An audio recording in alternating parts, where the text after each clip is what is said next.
Good evening. Our open session of our October 14, 2025 board meeting is now called to order at 6:45 p.m. Roll call, Ms. Vaughn. Ms. Foster. Present. Mr. Conover. Present. Mr. Hikes. Present. Ms. Jones. Here. Mr. Marston. Present. Ms. Hubbard. Here. Dr. Collins Adams. Here. We have a quorum. Please stand for the Pledge of Allegiance.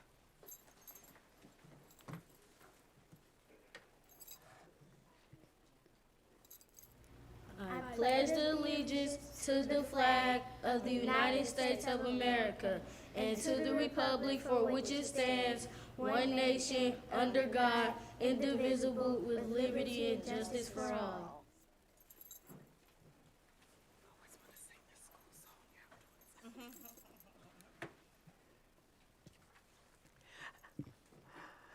A reading of our board norms.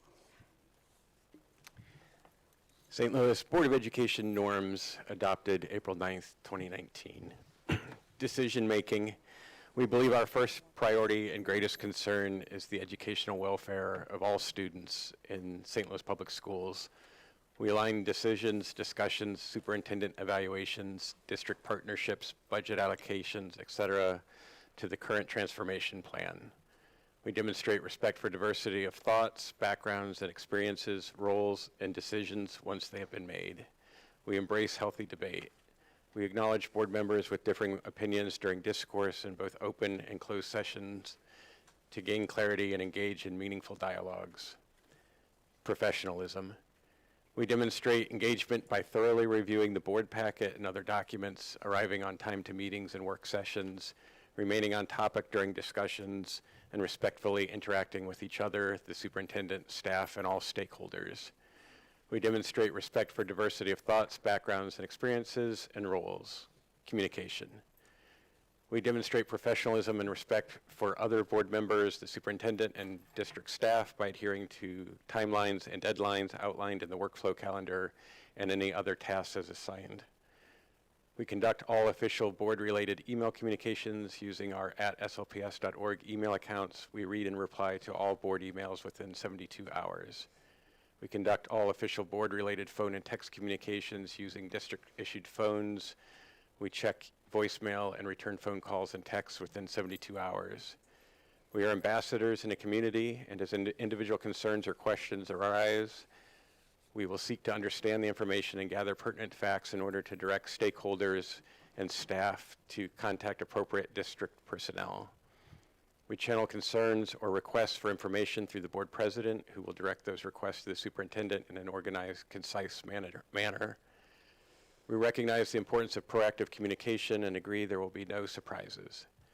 The board president shall be the official spokesperson for the board. The superintendent shall be the spokesperson for the district.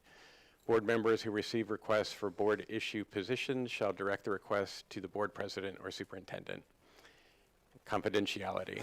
We respect and maintain the confidentiality of closed session items and the board's discussions on those items. We refrain from discussing confidential business in public with members of the press or with anyone else not privy to such information. And if it is necessary to provide a statement to the public following a closed session, the board president and superintendent will agree on a unified response prior to making the statement.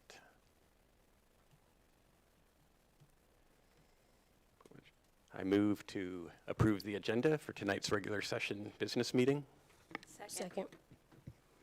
Roll call. Ms. Foster. Yes. Mr. Conover. Yes. Mr. Hikes. Yes. Ms. Jones. Yes. Mr. Marston. Yes. Ms. Hubbard. Yes. Dr. Collins Adams. Yes. Motion approved. Approval of the minutes. I move to approve the minutes from our September 23rd, 2025 work session. Second. Roll call. Ms. Foster. Yes. Mr. Conover. Yes. Mr. Hikes. Yes. Ms. Jones. Yes. Mr. Marston. Yes. Ms. Hubbard. Yes. Dr. Collins Adams. Yes. Motion approved.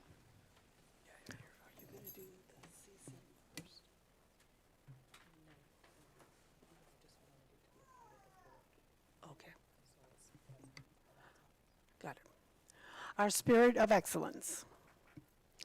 Good evening, everyone. As we move into our Spirit of Excellence segment, I want to formally recognize October as National Principals Month. This is a dedicated time to celebrate the principals who serve as the foundation of our district's continued momentum. Their unwavering dedication ensures that every school operates not just as a facility, but as a dynamic center for human potential. A principal's role is uniquely challenging and crucial. They are the visionary leaders and indispensable operational anchors, simultaneously managing complex logistics and cultivating the vibrant, supportive school culture that defines our community.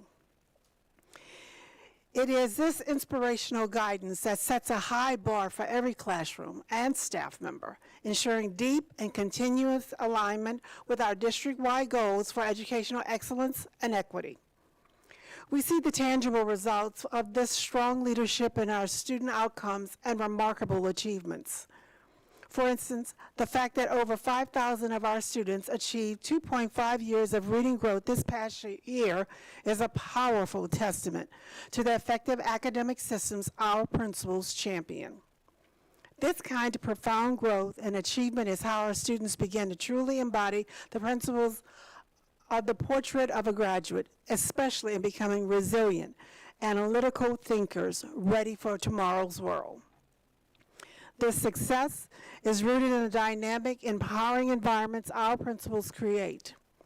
They're not simply administrators, they are master collaborators who empower the faculty to innovate, to take calculated risks in instructional design, and continuously pursue professional mastery. Their tireless work extends well beyond the school walls, actively engaging with families and community partners to forge essential networks of support. It is through this comprehensive relational approach that they lay the groundwork for a safe, inclusive, and academically ambitious experience for every child, every day. To all principals, thank you for your profound influence and the sheer volume of the important work you undertake daily. We celebrate your tireless effort and your success. Please join me now in watching the brief visual tribute featuring one of our wonderful principals who captures the immense spirit and the impact of every principal leadership across our entire system.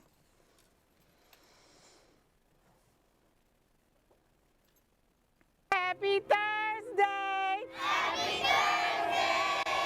Guess what? No school tomorrow!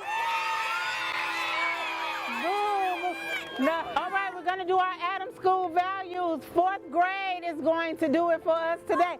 Come on out, 4th grade. Miss Dr. You ready? Yeah. All righty, on the count of 3. 1, 2, 3.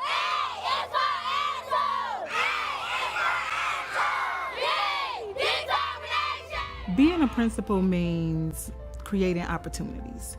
So growing up on the south side of Chicago, being a first generation college student, I knew at the time, just even at a young age, how important education was and that education changed lives. That's what being a principal is, just being able to create those opportunities.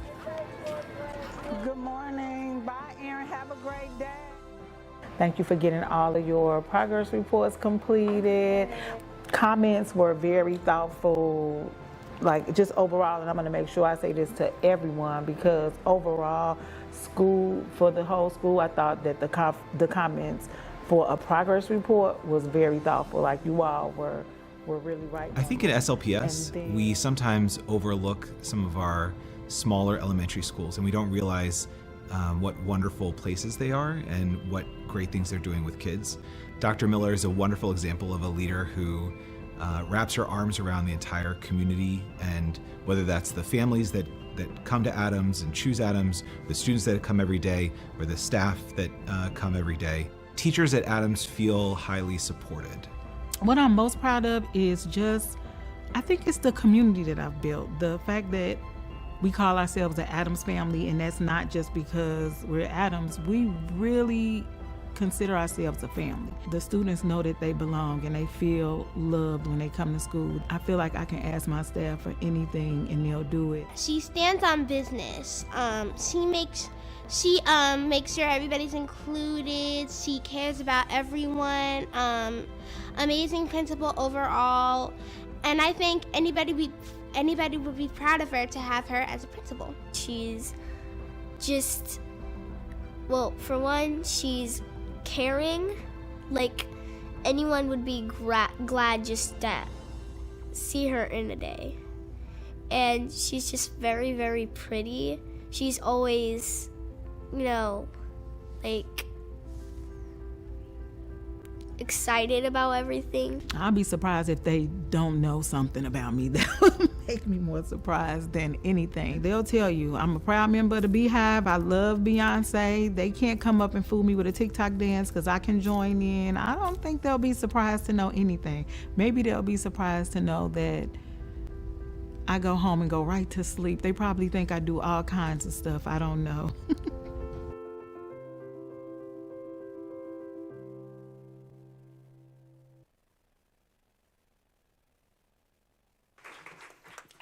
Thank you to our principals. Thank you to our comms team. Thank you to everyone who made that possible.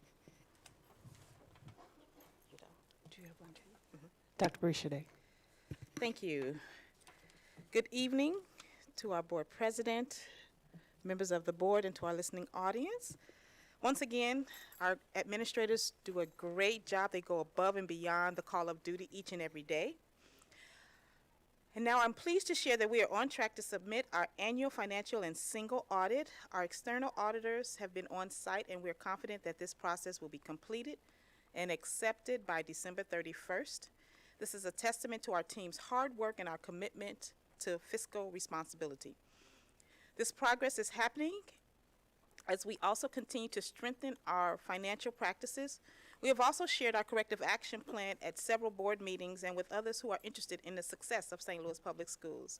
This plan outlines how we are proactively tackling critical areas like budget planning, procurement, and internal controls.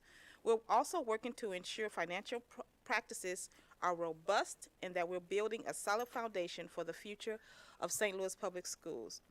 On December 9th, there will be a work session. However, if the audit is not ready to be presented at that time, I will be asking for a special meeting. In terms of our state audit, we are still working to submit all outstanding items, and the goal is to make sure that that happens by this Friday.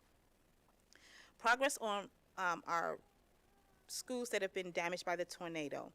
In the months since the May 16 tornado, St. Louis Public Schools has made significant progress with FEMA.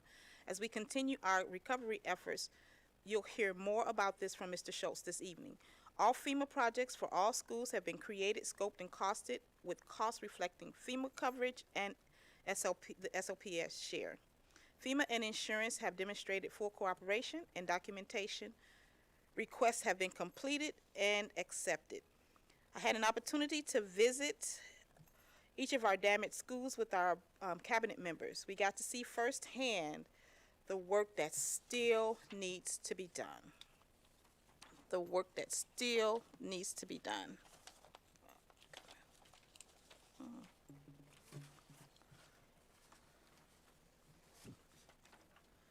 There is much work ahead, but we're getting it done and looking forward to when we can welcome our students back to those particular schools. We will be visiting schools again in November and then again in December to monitor the progress of the schools. And now for our Spirit of Excellence. Tonight we have several guests to share unique experiences and opportunities as it relates to being a portrait of a graduate. The first experience will come from Ms. Shannon Stallings, who represents Home Builders and Remodeling, and could create an opportunity for our scholars here firsthand in our third grade with understanding what an architect does. As Ms. Stallings shares her presentation, I'd like for everyone to focus on this notion of kinder to ACES. ACES being architect, construction, and engineering. This is something our students will be excited about.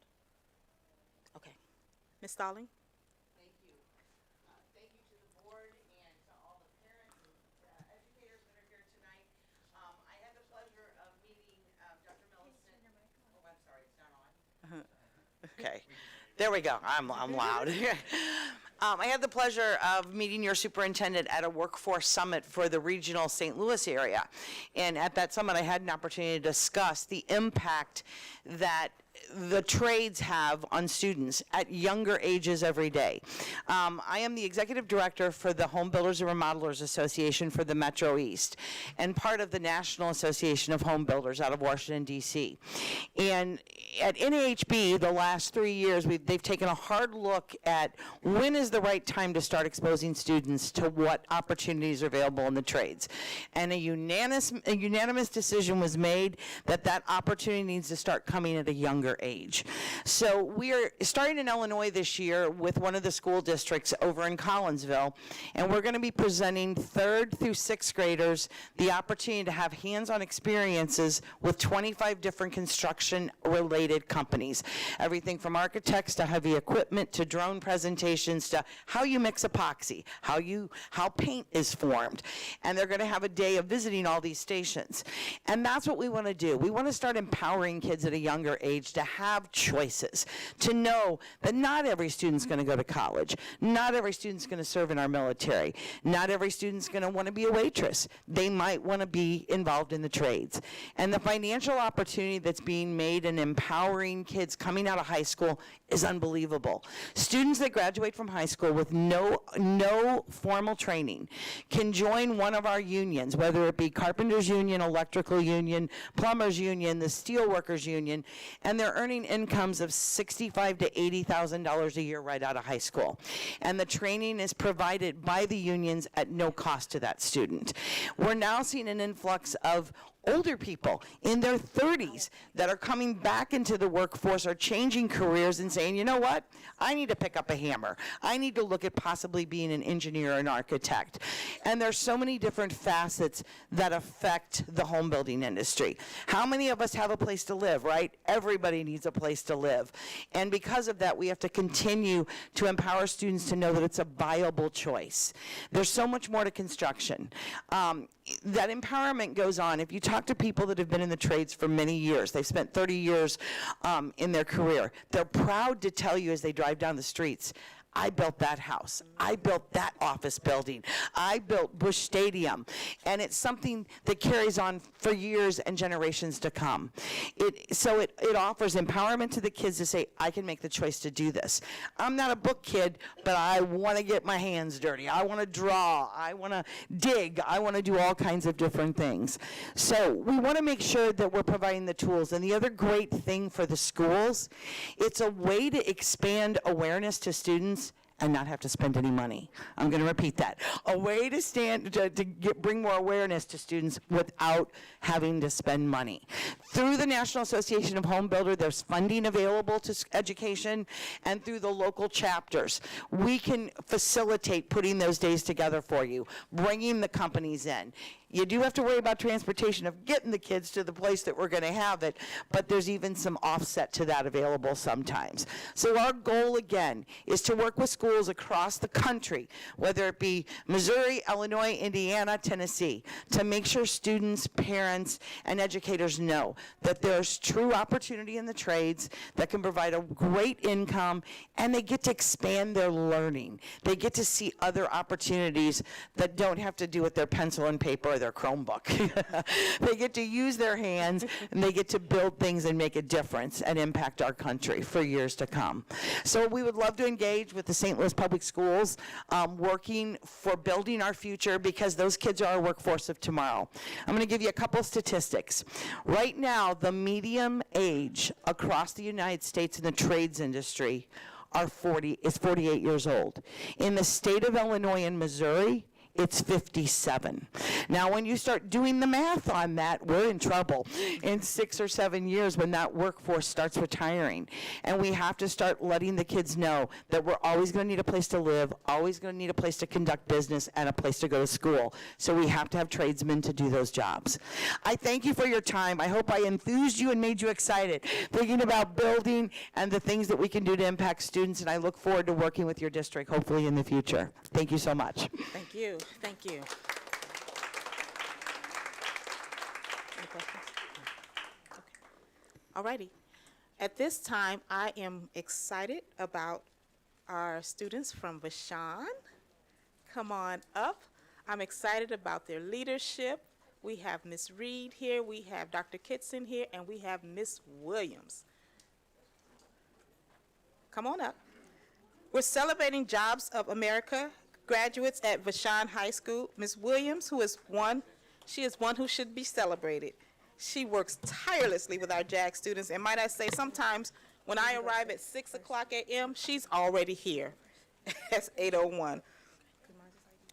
Please help me welcome our JAG students.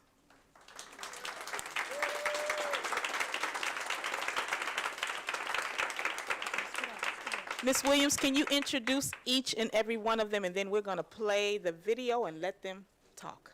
Okay, great. Can everybody hear me? Yes. All right. So I have Jaira Whittier. All right. You would like me on the mic? Yeah. Perfect. Okay, so I have Jaira Whittier. I have DeAndrea Hemphill. I have Ayanna Saunders. I have Dea Patrick. I have Jeremiah Jones. I have Yanni McCray Nettles. All right, I have London Blake. Let's go, Miss Blake. All right, I have Davion Days. I have Tyler Eddington. All right, Mr. Terrell Caldwell. There we go. Tania Bolden and Amaje Jackson. Woo. Guys, these are just a fraction of my JAG students. This is my young leadership team. I have the president of my career association, my secretary, and my vice president of leadership development present with us. All right, these are juniors and seniors at Vashon, and we'll show a video of some of the learning experiences that they have through JAG. All right? Okay. Oh, this is our trip to JA Trades, and we have Amy, there she is in the back from Junior Achievement as well. So she came in here to support us on our mission, but this was our field trip that we took to JA Trades to expose the students to the trades. Go ahead and play the video.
With your PowerPoint. Oh, you want more? So, I'll say JAG is a comprehensive, all-inclusive program that teaches vital job skills through elective classes offered right here in our schools at Vashon High School. At Vashon High School, our students are gaining hands-on experience, receiving individualized guidance, and participating in leadership training and career education. The program's goals are clear: to help students build a strong foundation for their futures. This includes supporting them through their transition from graduation to employment, military service, or post-secondary education through a full year of follow-up support. JAG's success speaks for itself with a 96% graduation rate among its participants. That's incredible. Good job, 96%. We are incredibly proud to partner with JAG and provide these invaluable opportunities to our students at Vashon High School.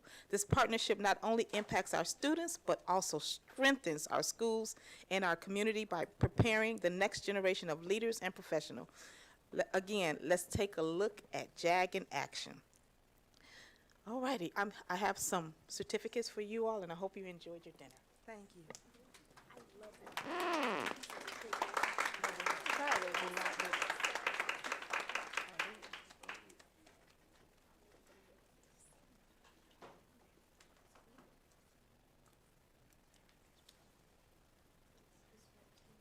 I sure can. Thank you.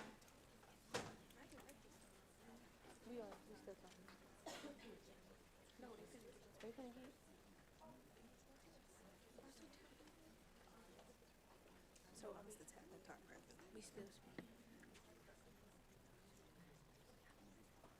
Present, go ahead. Yes, go ahead. Go ahead. So we have a student. So our students are going to tell you a little bit more about her JAG experience, okay? All right. Hello, everyone. My name is Jaira, and I'm a current JAG student, also the Vice President of a Community Service. JAG stands for Jobs for America's Graduates. It's a program that helps students prepare for life after high school by teaching important skills like leadership, teamwork, communication, and entrepreneurship.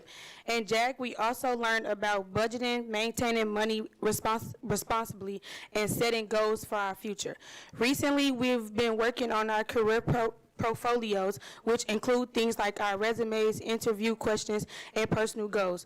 What I love most about JAG is that it gives students real-world experience like practicing job interviews, learning how to present ourselves professionally, and finding confidence in our abilities. It's not just about school, it's about getting ready for success in college, our careers, and life beyond graduation.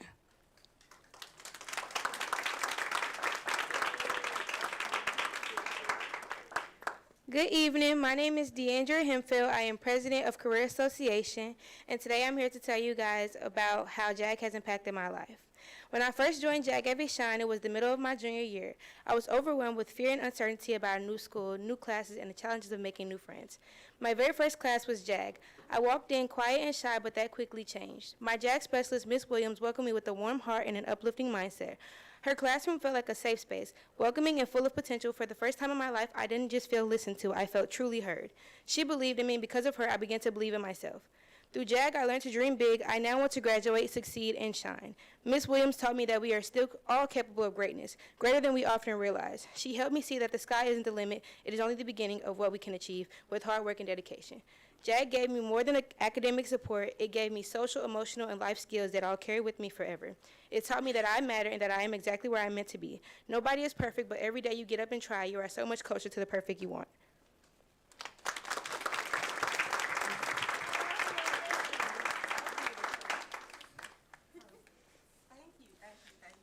Now, the JAG national graduation rate is 96%, but I shall say Vashon's graduation JAG rate is 100%, okay?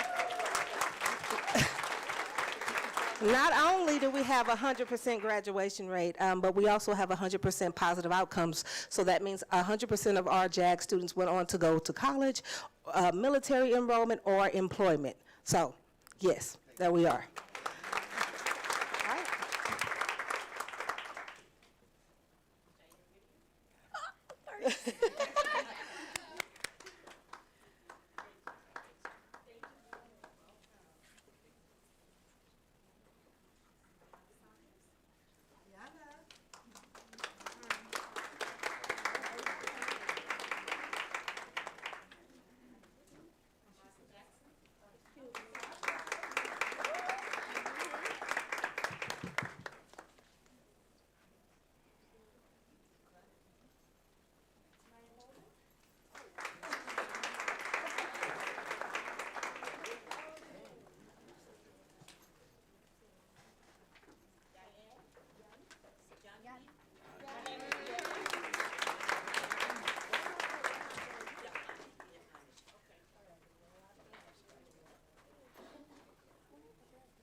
on the ink, y'all come over here for me.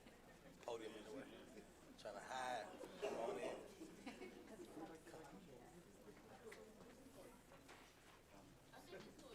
All right, here we go.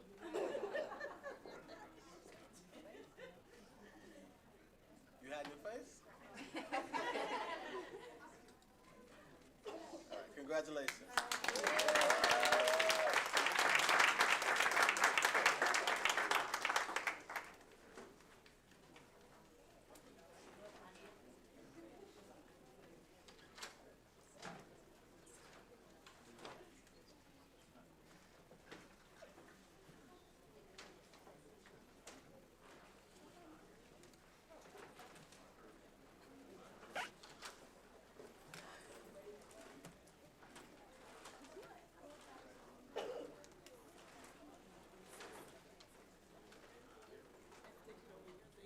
Okay, okay.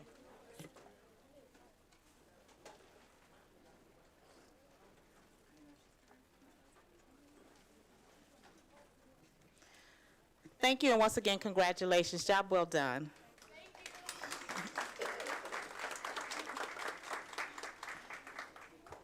We will move into academics with our Chief of Schools and our Chief of Technology.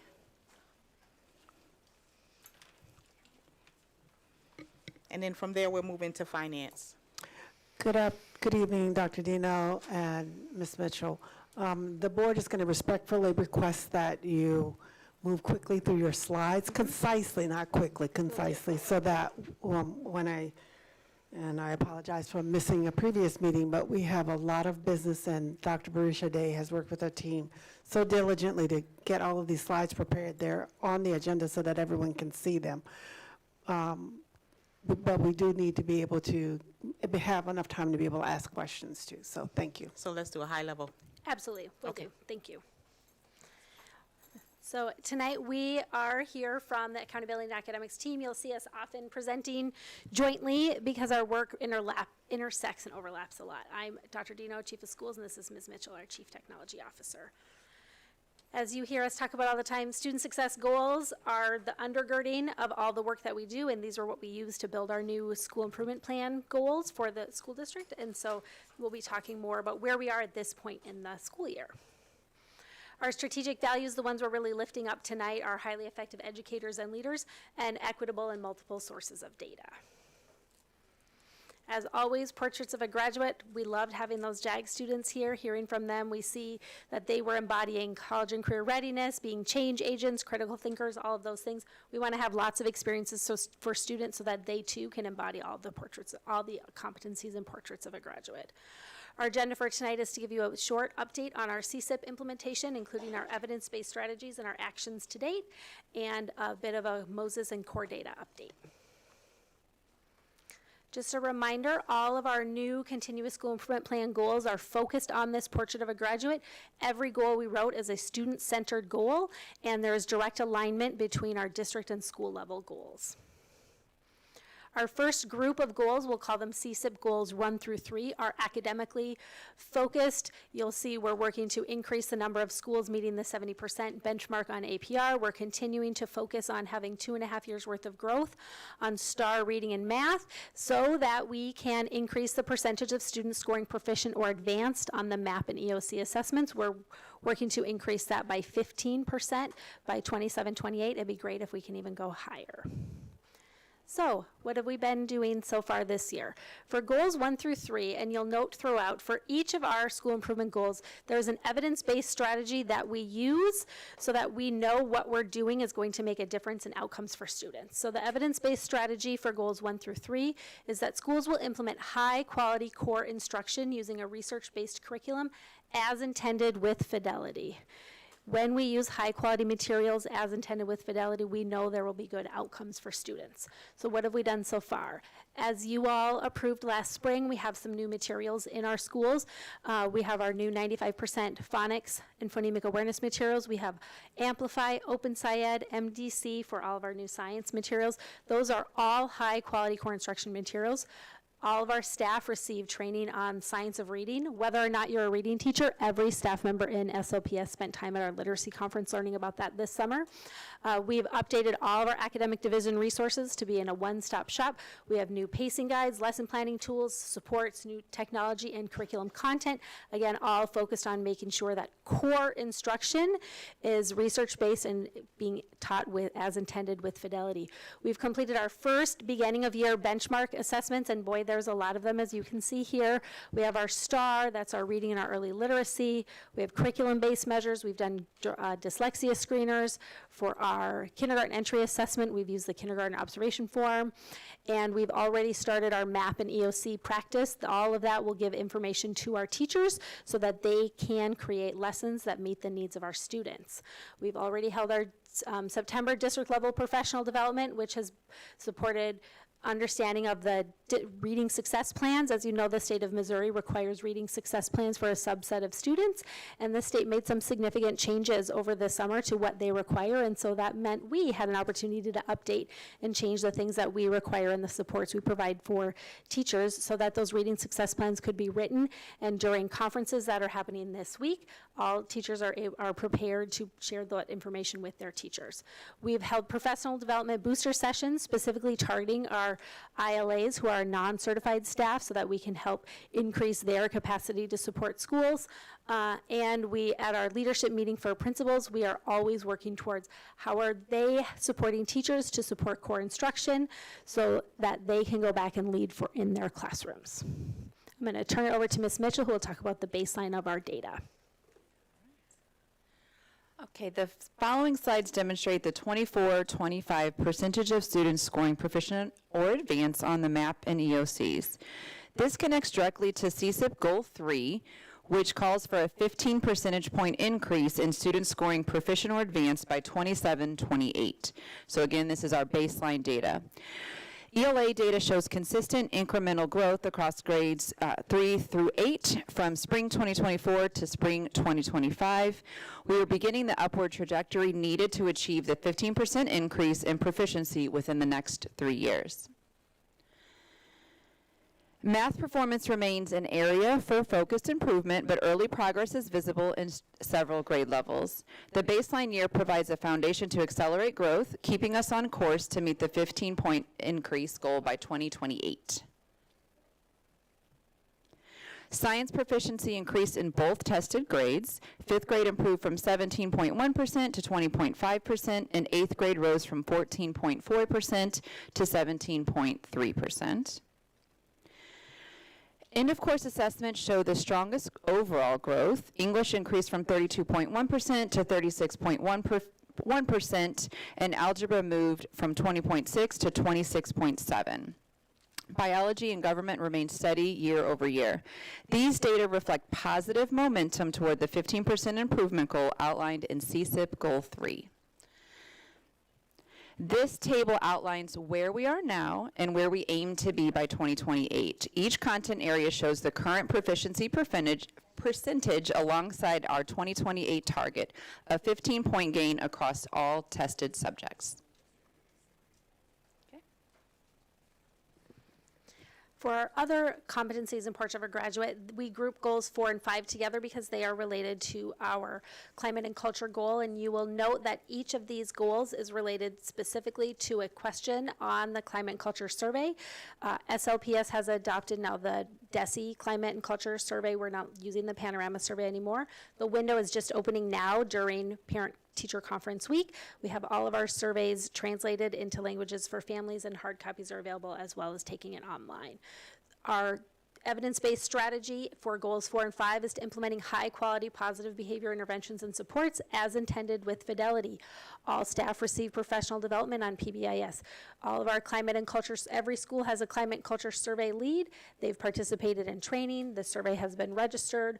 The survey window has been opened. And so we don't have data to show because we have not taken this survey yet. When we return, we'll have data about our fall window for this to share where our baseline is, because we look to be increasing that by 10% every year. Our next goal is around change agent. This is increasing the number of students participating in civic engagement activities and volunteering. Our high quality evidence-based strategy here is around providing authentic and equitable community and family engagement, again, as intended with fidelity. Some of the things we've already completed this year: we've begun Parent University, we've had Grandparents Day at our schools, we had our Literacy for the Lou event. Each of our Title I schools have held their annual meetings. These are really important times to hear from parents about what we're doing to support students and how we can do things better. Our parent-teacher conferences began this week. Some of our schools are having them right now. We have various school literacy events, and our ESOL office is already holding parent engagement sessions on days in which students are not in school. This is by no means a full list of all the things that are happening. These are just some of the areas in which we are collecting data to make sure that we are providing equitable and authentic community and family engagement. For Goal 7, around culturally aware, schools will implement high-quality core instruction for ELA and languages other than English, utilizing a research-based curriculum as intended with fidelity. As you recall, we are really interested in increasing the number of students earning seals of biliteracy each year. That will help that helps students in a myriad of ways, not just to reach their college and career readiness goals, but shares and helps us all students value and embrace diverse cultures. Our ESOL office has been leading professional development for schools in Sheltered Instructional Observation Protocol, or SIOP, in co-teaching to ensure that all of our teachers have the skills that they need to support students who are learning English, as well as students who are learning other languages. We have instructional strategies such as gradual release and academic conversations that we utilize throughout all of our schools that supports language development and concept attainment. I will turn it over to Ms. Mitchell to share about core data. Okay, so MOSIS and core data submissions provide the foundation for DESE's accountability calculations and our annual performance report. DESE just recently put out an administrative memo, so the 2025 MSEP 6 will be released publicly on November 6, 2025, so we'll be ready for that. And then it's important to note that DESE has confirmed the APR will not be used to lower classification designation this year, but rather to inform continuous improvement. We've seen this slide before. Just a quick note, our team reports to DESE 6 times a year, with the next major submission cycle, which is Cycle 2, on October 15th and October 31st. Cycle 2 submissions for MOSIS and core data include student and staff demographics, educator assignments, and course data. And then finally, our current core data updates include district enrollment, educator data, course assignments. Accuracy in these submissions ensures St. Louis Public Schools data are fully aligned with DESE reporting requirements and reflected correctly in the state accountability metrics. Any questions? I have one. The culture and climate survey, the links are open now, right? Well, does that only include the parents and students? There are surveys for parents, students, and staff. And staff. And we do that twice a year? Yes. Or just once? Twice? Yep. And then for our audience, the core data that actually gathered, and so that they understand that they can see all of this information on the DESE website by school, by individual school, by school district. It's all there, and it's really easy access. So actually, I'll show you an easy way to get all of that, yes. So thank you so much, because this is very valuable. It contains all of the information that we need. Board Member Conover, I'm sorry. That's okay. I just had a question in relation to the Goal 3 slides. Just want to confirm, 2024 is what we should be using as the starting point for the 15% improvement? We're using the 2025. Oh, that's going to be the starting point. Yeah, that's our starting point. Great. And then as a clarification, so it's great to see that most of these numbers have moved up from 2024 to 2025. In the cases where it doesn't look like, if we held sort of steady improvement, that we'd hit 15%, what sort of like interventions are we making to try to achieve those deltas, basically? Yeah. So the incremental progress that we've made isn't enough to make that 15%, which is why we made some significant shifts in how we have supported teachers with the professional development that we offered at the beginning of the school year with the 95% group materials. Like, we made some changes in materials offerings for students that we provide for students with teachers so that we make sure that we're hitting all the core standards. And then we also made significant changes to our pacing and our resources for teachers so that they can be easily accessible. In fact, every elementary teacher gets a weekly core instructional document from the curriculum department to help them support their planning. So those are some of the things that we're doing to try to make our trajectory a little more steep. Yeah, great. Okay. That's what I was looking for. Thank you. Any additional questions? Board Member Hubbard.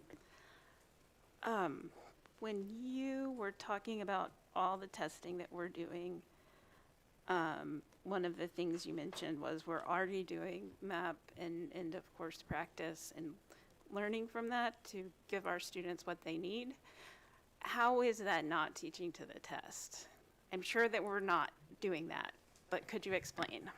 Sure. So what happens when the teachers get the results from those practice assessments is it shows us which standards that we are close or far from meeting with students, and so that then allows them to target their instruction towards those standards. Okay. So we're teaching to the standards. And then while we have our pretty green and blue bars, and most of them are growing,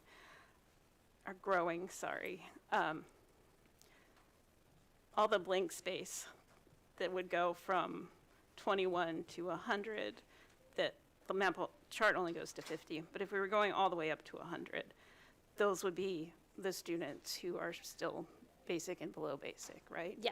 So we are not picturing them here on our graph. They're in our thoughts, but not in our graph. I guess the graph is depicting, since we're working towards increasing our percent proficient, and so we're demonstrating where we are at proficient advanced now.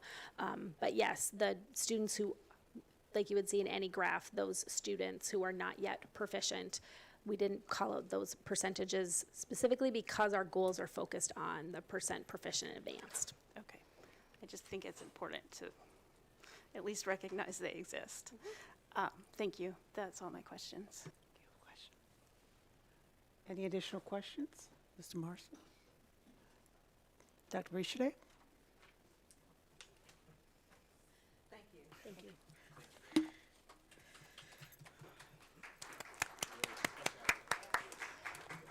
If it's okay with the board, we're going to move into our finance presentation. Okay.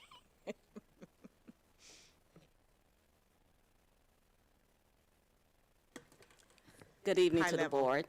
High level. High level, because I tend to be long-winded. I got the message. So let's get right into it.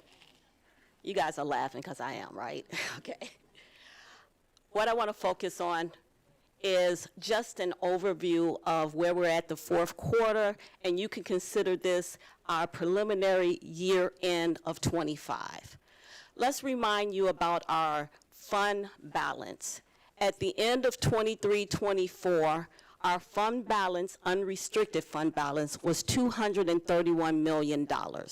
That was 52.8%, which is the state requirement. DESE's requirement is 3%. So look how good we are in terms of our fund balance. This is a chart that you're all aware of, that we've shown many times, but what I want to put your focus to is let's look at starting year 2019 to 23. As you can see, and as shown on this chart, our fund balance has increased over those years. Starting in 2019 to 20, it was at $114 million, and as of 2023-24, it has grown to $231 million. Again, this fund balance chart is assuming closures of schools. So I want to make sure that is noted. And this chart, I'm bringing it to your attention because later in my presentation, you're going to see why this is important. This is just going through basically what our revenue definitions and purchase services. So I'm going to skip these two slides. This slide is focusing on our fourth quarter revenues. Let's talk about this, what this slide shows.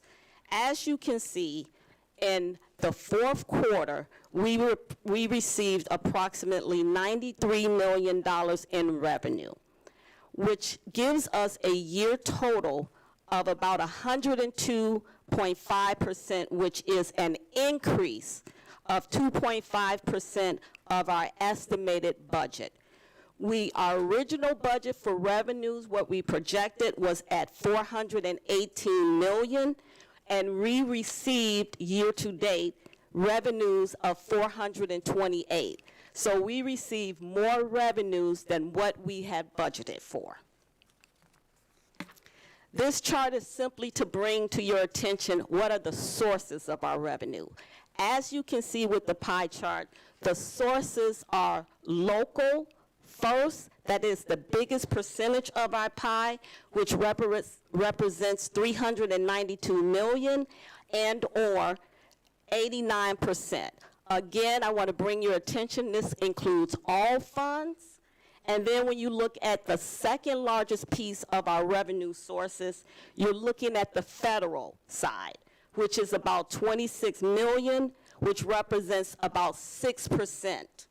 And then lastly, you see our state, which is $18 million, which represents 4%. And let's talk about the summary. As you can see, for our local revenue, our budget, we projected our budget to be $356 million. We actually collected $377 million. That was a 6% increase over our original budget projection. For our county revenues, we actually budgeted for $5.7 million.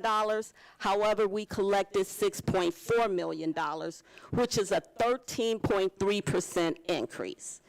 In terms of our state revenue, we had budgeted for $28.2 million. However, we only received $18.4. That is a decrease of about 10% or $10 million.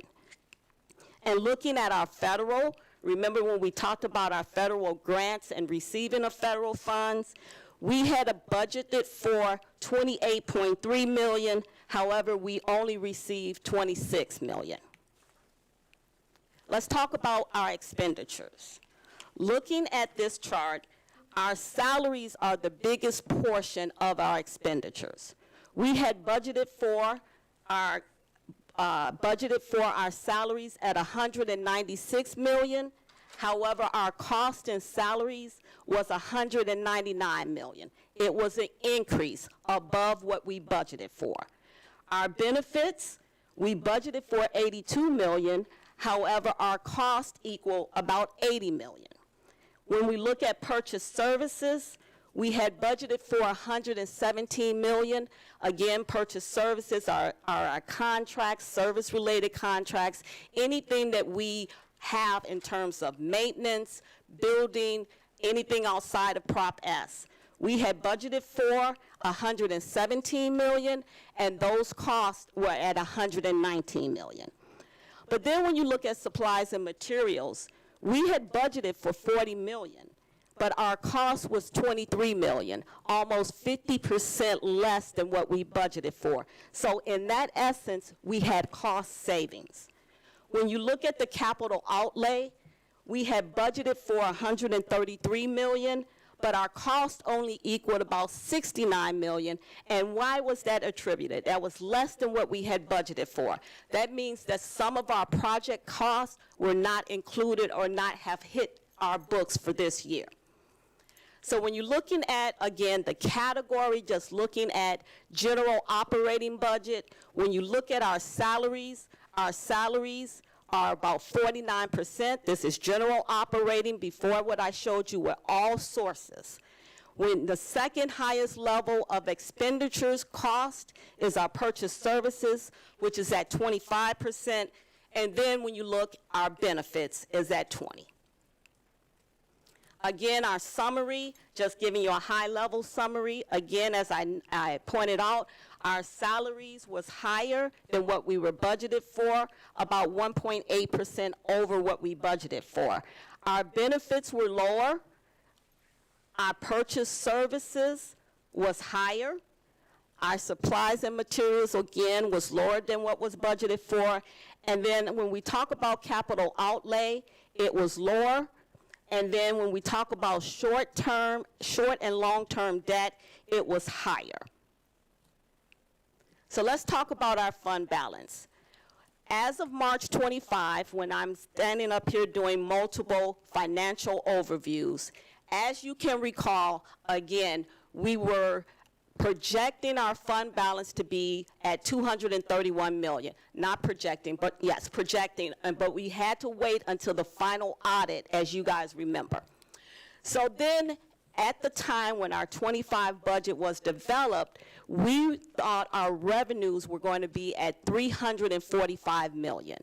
We thought our expenditures were going to be at $380 million. Again, more cost and less revenue to support. So we, at that time, projected our fund balance spending to be about $35 million. And we stated at the time, we projected our ending FY25 fund balance to be about $197 million. If you go back to the chart, remember 231, and we're saying that we thought our fund balance spending was going to decrease to about $197 million. Now, at the end of September, remember when I'm talking about our reconciliation process, we did reconciliation at the end of July. That was the first count. Then we're making sure that all of the bills and the costs are included. So we did a final reconciliation at the end of August. So what we're looking for is to make sure we get a good feel of what our fund balance spending will look like. Again, this is not finalized. It won't be finalized until our auditors come with our final estimate for our FY24-25. But what I want to put your attention to, when you look at our revenue, remember, we projected our revenue to be at $345 million. However, based on our end of the year reconciliation, our revenue is at $347 million, an increase. Can you move to the next slide? It shows it side by side. Okay. When you look at our expenditures, again, we had projected in March our expenditures to be about $380 million. However, we're looking at our expenditures at $366 million, less than what we projected. So the difference of what we expected our fund balance spending to be from $35 million is now being projected at about $18 million. 35 million versus 18 million. Now, I reiterate that 18 million has not been finalized until our auditors look at all of our financial transactions and say, yes, this is correct. But just looking based on our reconciliation, there is a huge decrease in fund balance spending. Quickly just talking about the federal funding impact, we budgeted for $48 million, 48.7. Based on our actuals at the end of our reconciliation, we're looking at about $43 million. We know that there is funding, federal funding impact. Some of our funds we did not receive. And so for our FY26 budget federal funding projection, we're projecting it to be a little bit lower than what we projected for 25 at $47.7 million. That number can change based on the allocation and notification of funding we're getting in terms of federal funding. Can I ask you a quick question Sure. here? So I'm just looking at slide 10 with the revenue all funds by category. where there's 26,000 coming in federally, and then we're projecting 53 this year. But then this slide says 46, so I'm just trying to make sure. I'm probably missing something, but I just want to make sure I understand. All funding includes other sources I see. outside of just our federal funding. And if you look at this, this includes our Title I funding, Title II, Title III, and Title IV, along with our Perkins and other funding. Like, for instance, our refugee grants, we know we're not receiving part of those grants. So the 26,000, why is that so low compared to the numbers we're looking at on the slide that we're looking at now? Well, this is based on projections. Remember, at the beginning, when we're doing a projection, we're looking at what potential funding could come in. And that projection could either go up or down. And so when you see that we projected $48.7 million, that was based on historical, what we thought federal grants were coming in. And then when we're looking at our actual amount that we have received, and keep in mind, a big portion of this is food service. So what you're probably not seeing is food service was taken out. I see. Yes. Okay. That's I'm a little slow, so just No, bear that with helps. me. That's exactly what I was looking for. Thank you. So our food service projection was at $19.6 million. That's where the difference is coming in. Great. Thank you. Okay. Let's talk about our Rubin and Brown audit updates. Just to bring your attention, as it was stated, our auditors are on site. They've been on site since September 22nd. They're doing their field work. What does that include? That's looking at all of the documentation that we have submitted, asking questions, asking for additional documentation to support their drafting of our financial statements. Again, we anticipate this to be reviewed by the audit committee in November.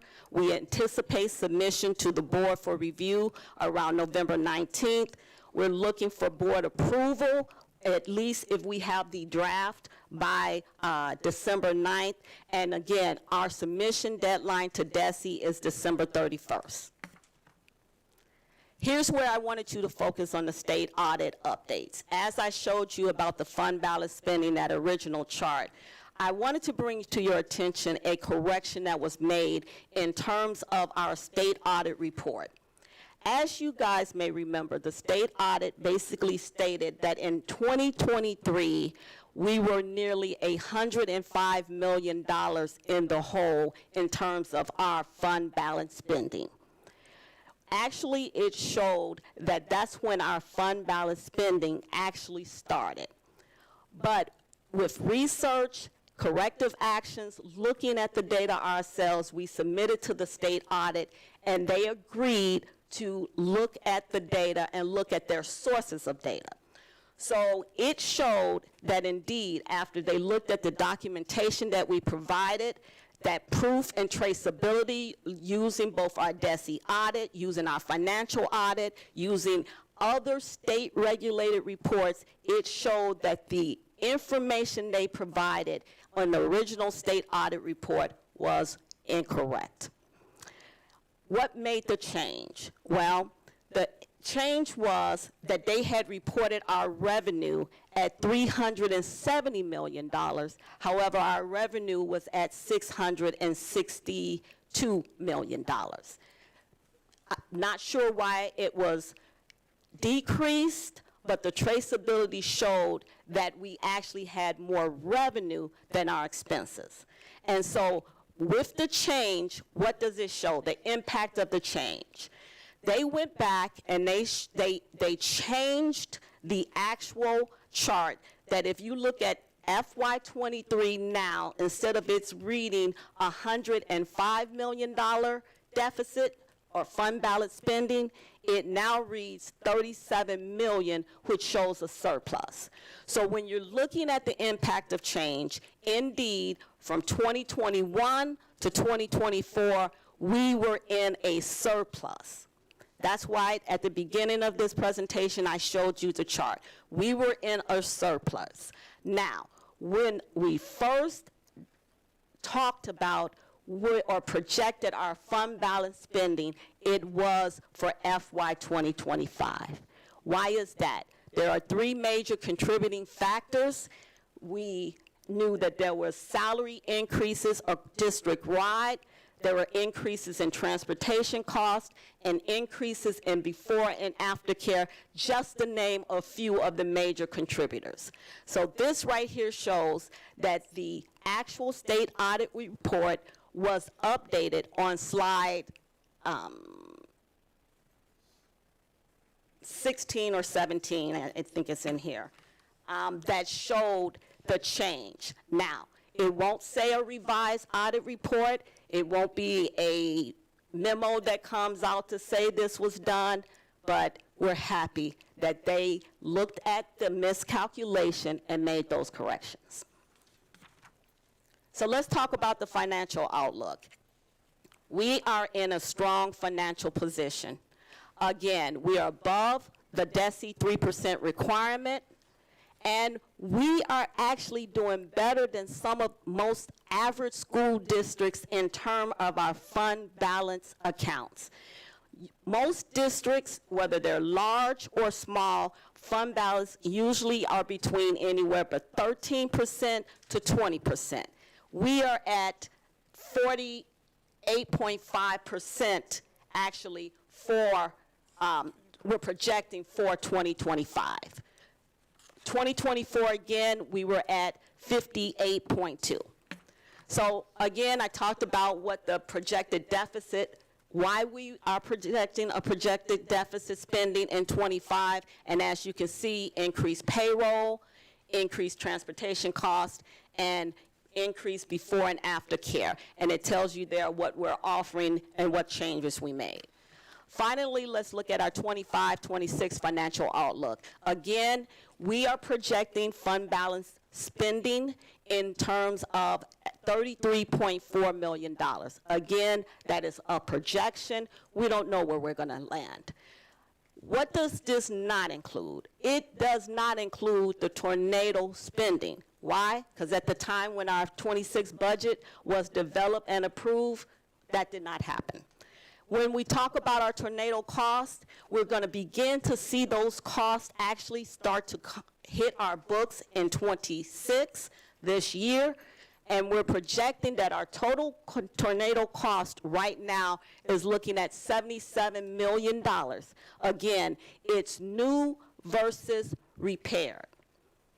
When we talk about our revised 5-year strategic financial plan, again, we're realigning, making sure it's in line with the St. Louis Reimagined goals, and that we are adhering to our corrective action plans that we have developed both for the financial audit and for the state audit. Again, when we're looking at areas for cost savings, we're reducing vacant positions.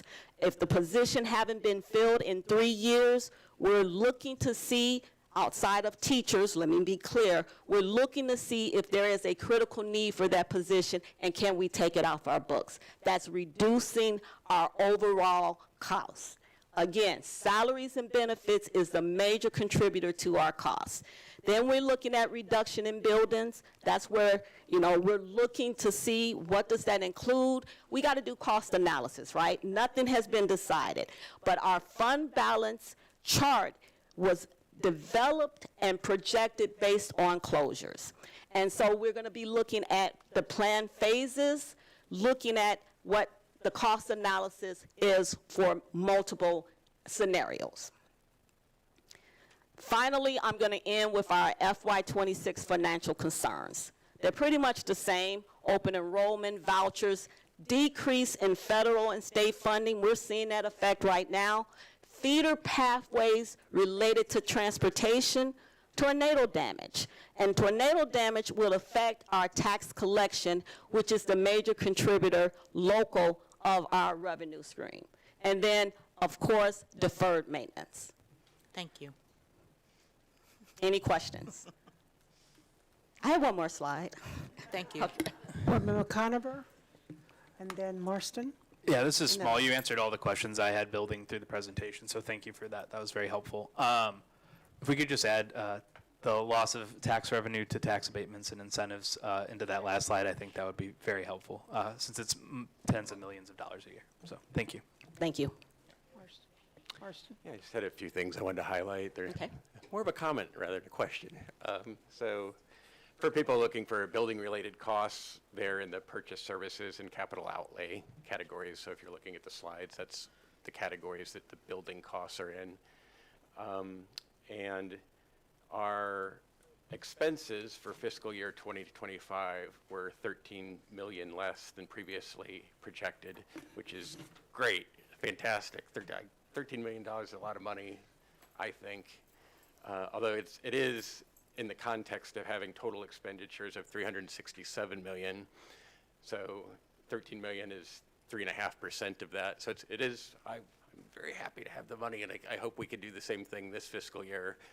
And finally, we're on track. I just want to reiterate this. We're on track to submit the Reuben Brown audit on time in December, which I think, correct me if I'm wrong, is that the first time in 3 years? That's Yeah, correct. First time in 3 years. That yeah. is the first time in 3 years.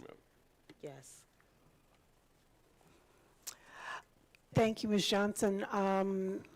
I have seen the presentation to be able to learn it several times and digested it. And I am really proud of the fact that when you originally discovered that the auditors had made a huge error and presented it to our DESE group that came to visit, you were able to point that out. They brought all their financial sheets with them. And for the benefit of our audience, they brought all of the information with them, and we pointed that out to them. And you were able to answer all of you and your team member were able to answer all of their questions related to verifying the receipts and, and everything that is associated with proving that that was an error, and you did. So thank you. Thank you. But of course, we were asleep, right? This board is not asleep. Dr. Bouchard, next presentation, or is that the last one? So we have human resources on here. We did the presentation during the work session, and I would just ask, is it the will of the board that we do the presentation again, or should we move on to operations? I believe it's already recorded, it's already been done, so there's no need to repeat it. And because everything is live streamed, if you are interested in reviewing the entire presentation, feel free to. I will send you the link if you email me. So yes, thank you, Dr. Richard and Dr. Berry. Thank you. All righty. Thank you to the HR team for standing ready. All right. We will hear from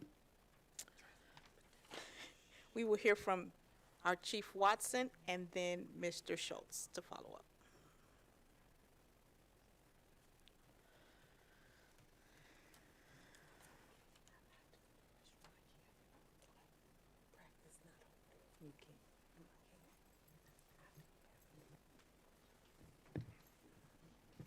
Good evening to the board, President Dr. Collins Adams, Vice President Hubbard, to the remaining board members, our Superintendent Dr. Bouchard, providing an update regarding transportation.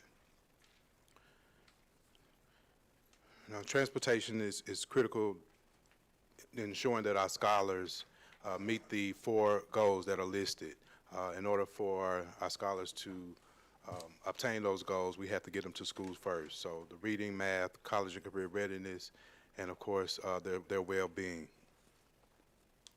Transportation represents the through line, and in particular, I want to lift the community partnership, authentic and community partnership. So as we begin the presentation, you'll hear a lot about the partnership with Zoom and how we are improving each and every day with our transportation.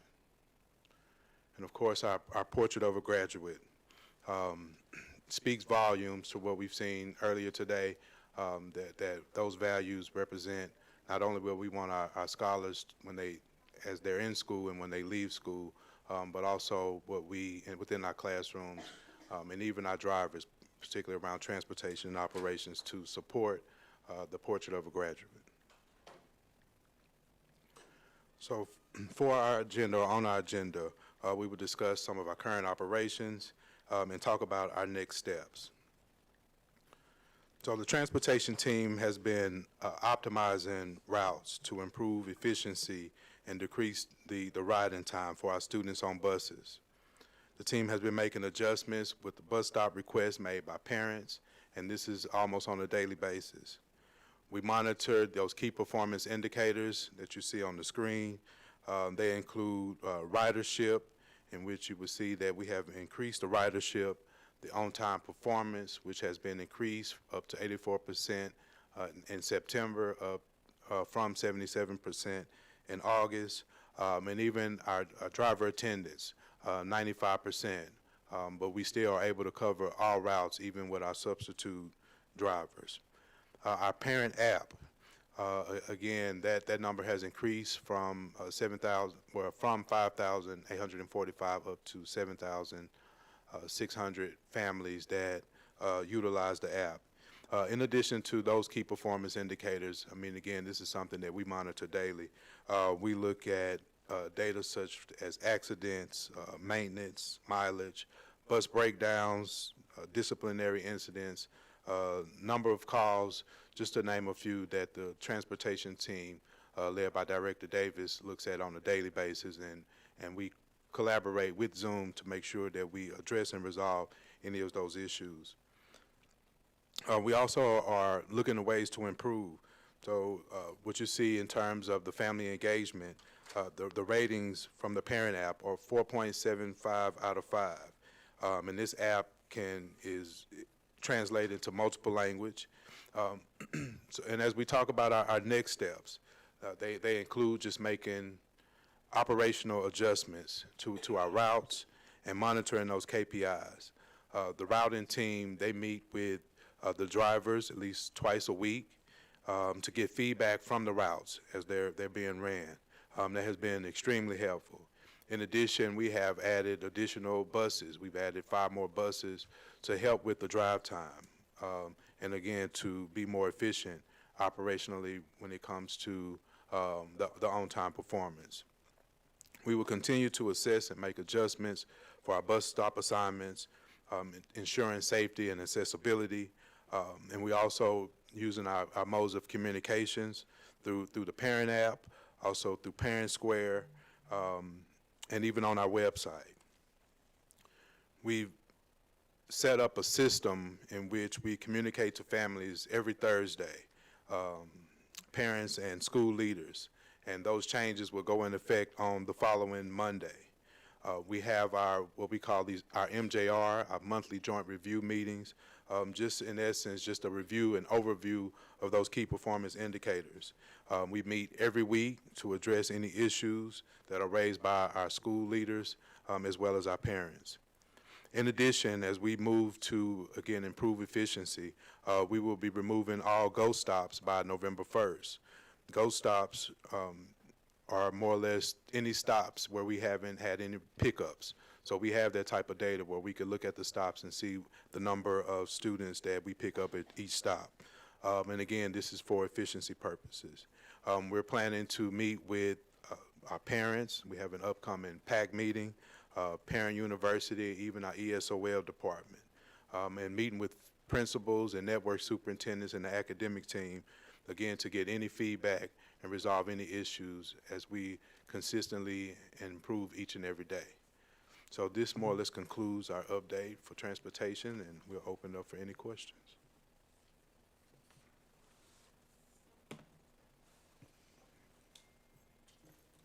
Mr. Conover, Ms. Jones, in that order. Yeah, just a couple of questions, Chief Watson. So with the average ridership number, I'm glad to see it go up from August, September. I think my question is, would this have been roughly the projected average ridership that you and your team were anticipating around this time? So we have over 10,000 students that were projected to ride. Some of the challenges are the use of the RFID cards that tracks, and that's where we're able to actually have data, real-time data. So it's just ensuring that all students use the RFID cards, as well as making sure the drivers log the students in as they come onto the buses. So what you show is just the actual ridership based on the data that we have, in particular to the RFID cards and the usage of those RFID cards. But we are projected to have over 10,500 590 students to ride the bus. I see. So just to make sure I'm understanding, you've told us previously that if you don't have your RFID card, you can still get on the bus and get to school. Correct. So tell me if I'm wrong. I want to make sure I'm understanding. That is correct. What you're saying is that the number is lower than our projections, and we think that is because we're not getting all of the data about who's riding because not everybody's using the RFID cards. Is that right? That is correct. Okay. I just wanted to make sure I understood. And you think that would maybe not cover the whole gap, but would put us much closer to the projected number? It would. As we have, again, working with school leaders, making sure that we get those RFID cards out to the schools and encouraging students to utilize those cards, as well as our bus drivers, and making sure that they can log them in as the students are coming on board. So it would be right to say that at some point you would anticipate giving us a quite big of a jump in ridership numbers because you've gotten new data. Yes, Is sir. that right? We're monitoring every day. All right, thank you.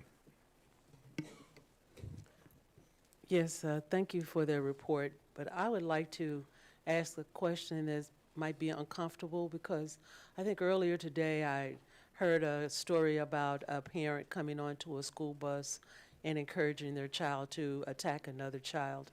And I want to know what the safety protocol would be for SLPS students when they're on the bus, and how should a driver, or what will we require of the driver if something were to occur on the bus? So when it comes to student safety, driver safety, we've had a lot of conversations to make sure that, number one, the students are safe and drivers are safe. That was a lack of following protocol in that space. Parents should not be on the bus, and if a parent gets on the bus, the police should be called immediately, police and safety and security. But parents should not be on the bus. That is why we were struggling at the very beginning. Do we let parents ride the bus, test the bus? Because we don't want anybody to feel like they can get on the bus. The bus is for our students. But the police should have been called.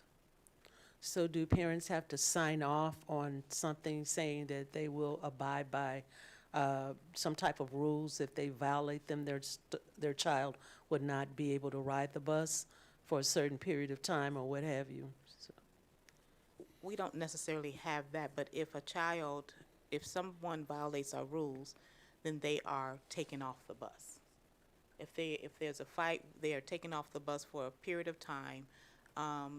There's a time where there's a restorative period, and then the student can get back on the bus. But if a parent jumps on the bus, we have to call the police, and then different actions have to be taken. Because, to your point, safety is our number one priority on the bus. All right, thank you. Does the system, so as I understand it, when the students were getting on the bus and they didn't have an ID card, because they were allowed to be able to do that at the very beginning, and I haven't followed it since then, bus drivers, when I observed it with the day we were riding, the bus driver can find the child's name and then log them in. So when they get on the bus and they log in that way, are you able to collect the data from that? We do collect. I mean, it's probably a lot more tedious, but. It is. It's a bottleneck. So what it does is, if you have an influx of students coming in, the drivers and everyone is trying to get the students onto the bus. So it does create a bottleneck. And there are some students that get missed, quite frankly, as they're onboarding the bus. So what we're trying to do now is make sure that all students have the RFID card. So it's just a tap, and then they can come onto the bus safely. But the driver does have the capacity to log those students in or check them in once they get onto the bus. But it has created some bottlenecks that we're working through. And on the parent app, it notes whether they were checked in by the driver or whether it was just a Zoom check. Got it. So a parent could see, why aren't you using your card? Did you lose it? We've lost one already. Great. Yeah, we can pass that responsibility back on to the adults that work with their own children. Yes. To get those ID cards and hold on to them, because that's important. And I do want to say that I don't even use the app anymore because my kids get to school and come back and I don't worry about it. So thank you. Wow. Thank you for Great. sharing that. Yeah, Great thank news. you. Great One of news. my kids uses the app, but I don't. Thank you. Thank you. Any further questions, Ms. Foster? No? Okay. Don't go too far, Mrs. Schultz. Thank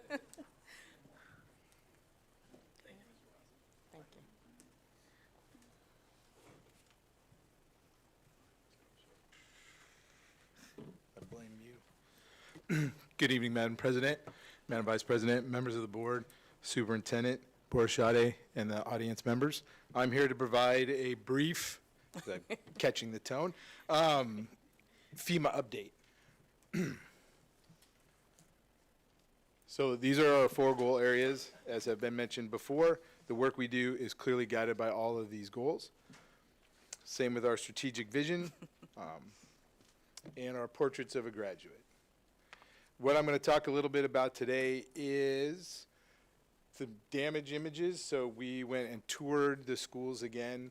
So there will be some photos, and then I'm going to update the projects and then next steps. So here are some of our schools. We'll start with Ashland. As you can see, some of the damage there inside the classroom and outside. And then Beaumont, which is an absolutely beautiful school, by the way, both inside and outside. Bryan Hill, there's some debris damage on the roofs. Hickey had some extensive damage. And then the Soldan Athletic Field, Soldan High School, Stevens High School, and then Sumner, where you can see some of the water inside from the rains and the weather, and then Washington Montessori, Yateman, and that's the schools. So real quick, all FEMA projects have been created. FEMA has created a project for every school. The following schools are now in the final review process: Bryant Hill, Hamilton, Hickey, Patrick Henry, the Soldan Athletic Field, Washington Montessori, and Yateman are all in the final stages. They have one more review, and then they'll be releasing the funds. Insurance has cooperated with FEMA and all of their scope work and has been aligned throughout all of that process. Mitigation strategies have been accepted by FEMA and added to the applicable projects. One thing to note is that the mitigation costs, FEMA will also cover those. Those will all be rolled into the total cost of the project, which gets me to the financial slide, and this is a very rough estimate because of the mitigation has not been worked into the FEMA costs yet. Once those mitigation measures get worked in, these numbers will change. One thing also to remember with FEMA is reimbursement. So we pay, they give us the money. The other thing, FEMA doesn't rebuild brand new. FEMA gets it back to pre-disaster conditions. So that's why you may see some cost discrepancies between, well, this school looks this way, how come you only did this? Well, FEMA only gave us the amount to do back to pre-disaster. And then there are some other areas for us. Category A is debris removal. That has been approved. That is almost finalized with FEMA, and then those funds will be released to SEMA, and then that's the State Emergency Management Agency, and then the state actually releases the funds to us. Category B is preventative, safety and security. Yes, sorry about that. That has been submitted and it is awaiting final approval. Category A costs were about $740,000. The Category B costs, since we were able to claim some of the hazmat costs and some of the other costs, that number is now over $700,000. So that just came out today. FEMA, as I was waiting, noted that that had been done. Category Z costs are administrative, and the moving costs, those are yet to be determined. Those get factored in at the very end of the grant period. And then there are 5% of the total cost that FEMA has given us. And then our next steps, final FEMA review of all of our projects, the presentation of approved projects to us, and then the request for proposals, which we are getting ready to submit. Those will go out soon. And then we are actually in the process of transitioning to SEMA. As FEMA, the team from FEMA exits the state, then they hand us off to SEMA, which is the State Emergency Management Agency, and we will coordinate with them. And that's my presentation. Questions, Mr. Conover, Mr. Height, Ms. Hubbard, and Mr. Morrison will go down the row in that order. Oh, and Ms. Jones. Great. I think mine's quick, and I think it might be for the superintendent. Thank you, Mr. Schultz. Are we still in working collaboration with the city on all of these steps?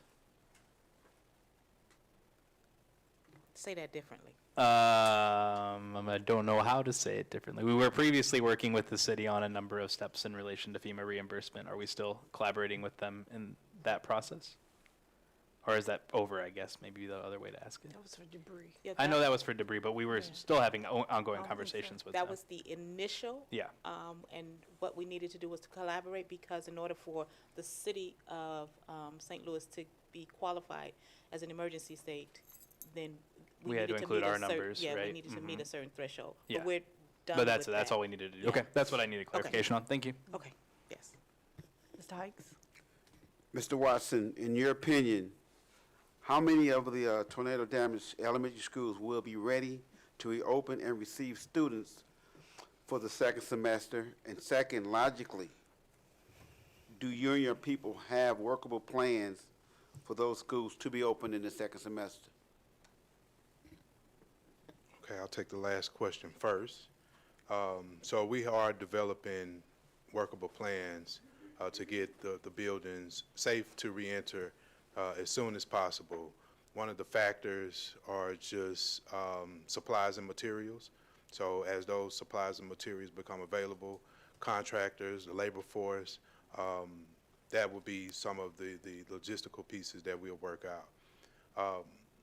In regards to the when, once we get the proposals back, we would be able to then give a definitive timeline in terms of not only just available materials, but when those buildings will be repaired to, as Mr. Schultz just stated, pre-disaster condition. We are working on some temporary solutions.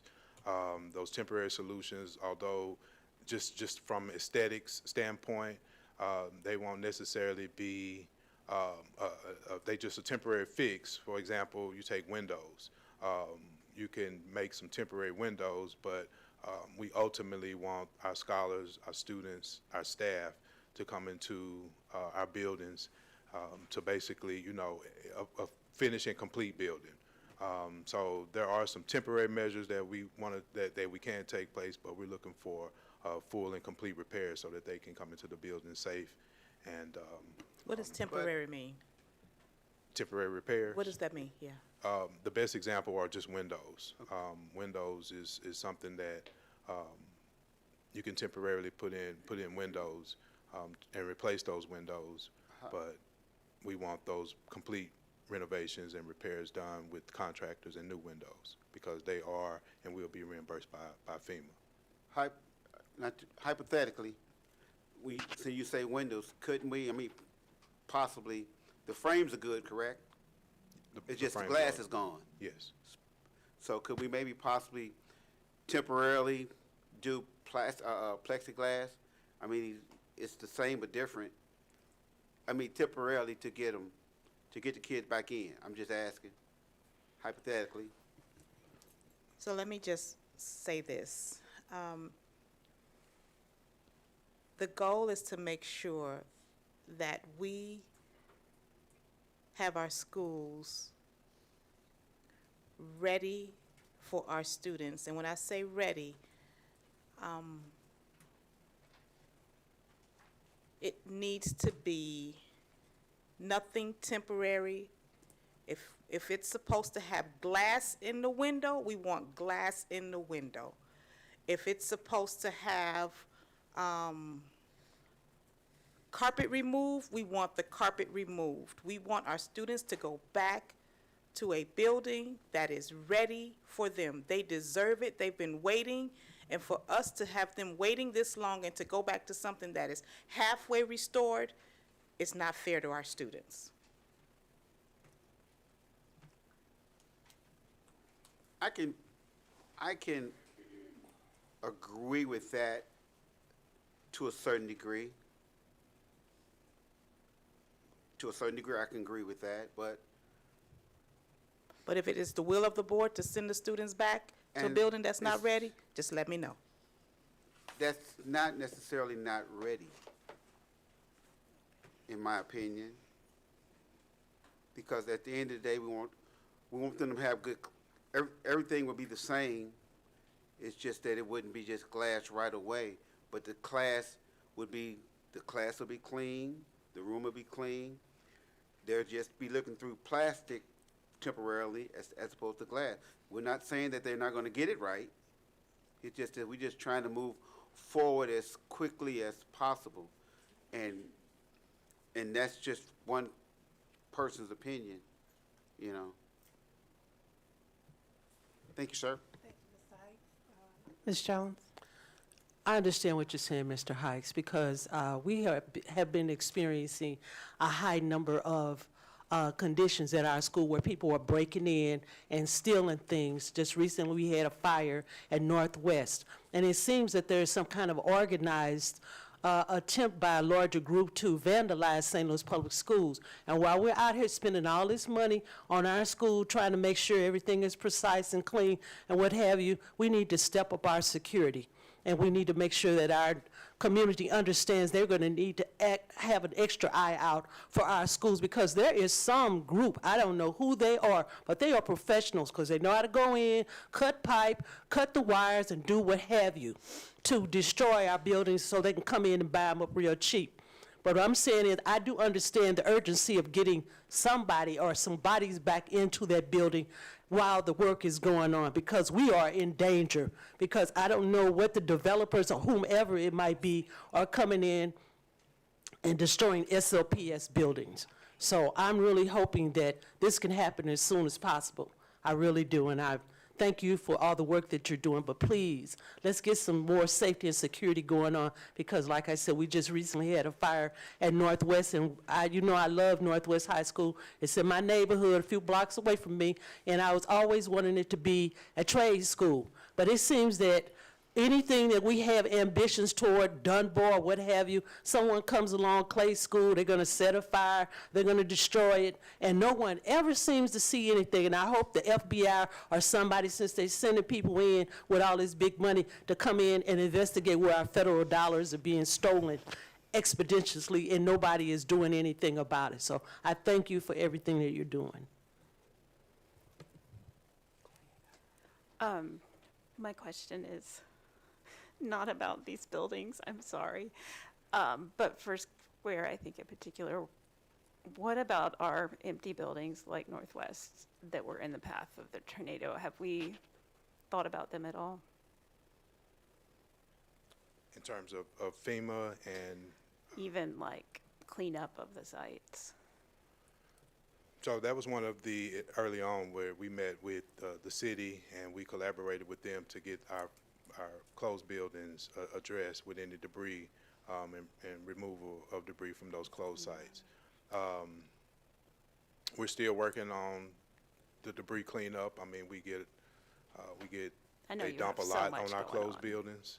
I mean, it's more than just debris. It's, we get mattresses and just to name a few things on our closed building parking lot. So I think to the point of add that additional safety measures, I mean, we have done some additional items, added additional equipment to monitor, to alert our safety team when people are on our property.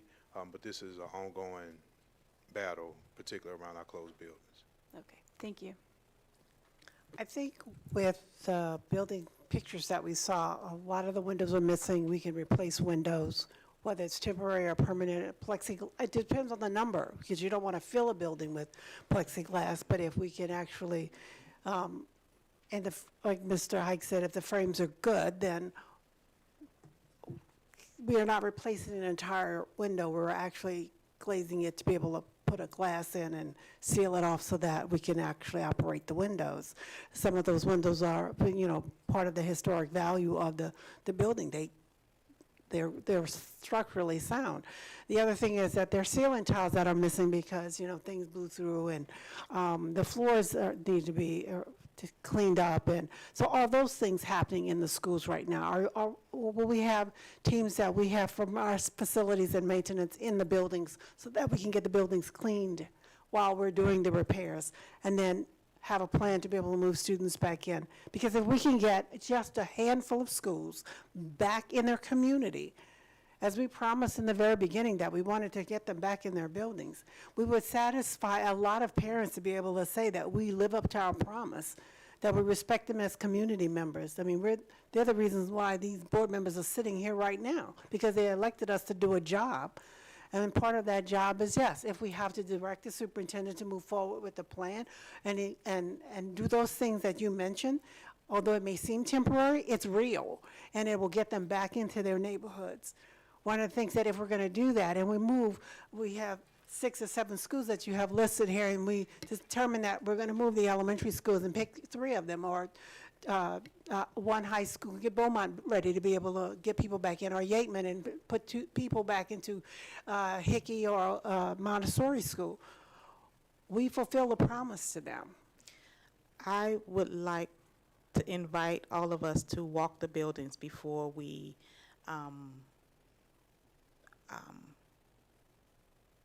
make any definitive answers. I would invite all of us to go and walk the building so you can see what we saw. I appreciate that. Yes, I'm ready. And I invite the other board members, join us, because there are times when we say we will, and I realize we have jobs, and you can't but if you could find a moment to be able to get in there, just to see 1 or 2. I'll put some dates out there so we can make that happen. All right, Mr. Conover. Mr. Martian's before me, I believe. Oh, Mr. Morrison, I'm sorry. I had a question about the table on slide 19. In the last column on that table, it's the SLPS total, which is the district's out-of-pocket expenses. And my question is, for the highlighted rows on that table, should those amounts only include the deductible without also adding in the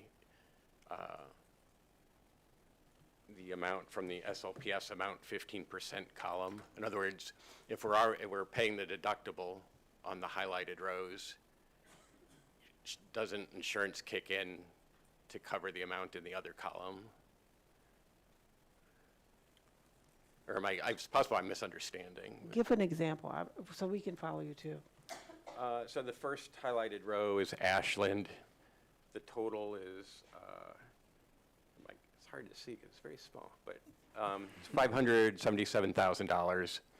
And that's the total of what's in the SLPS amount column and the deductible column. But if we pay the deductible, wouldn't insurance reimburse the $228,000?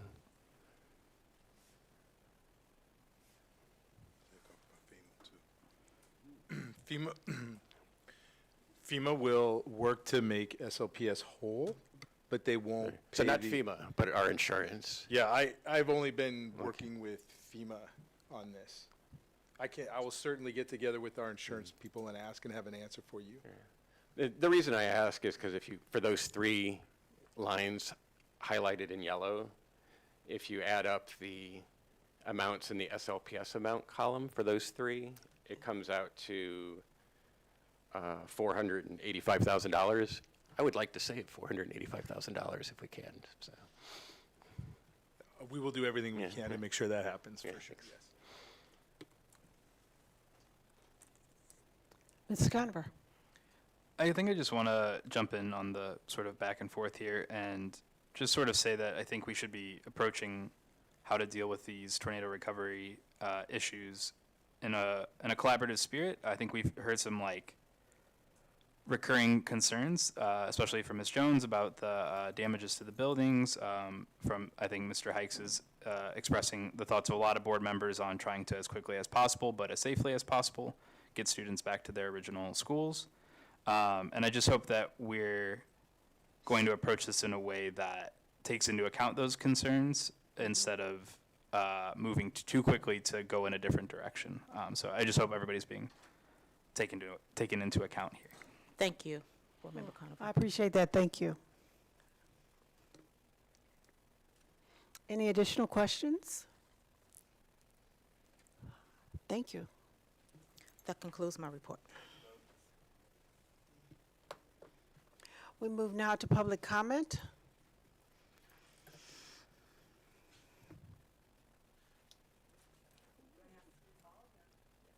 Yes, you have to be called.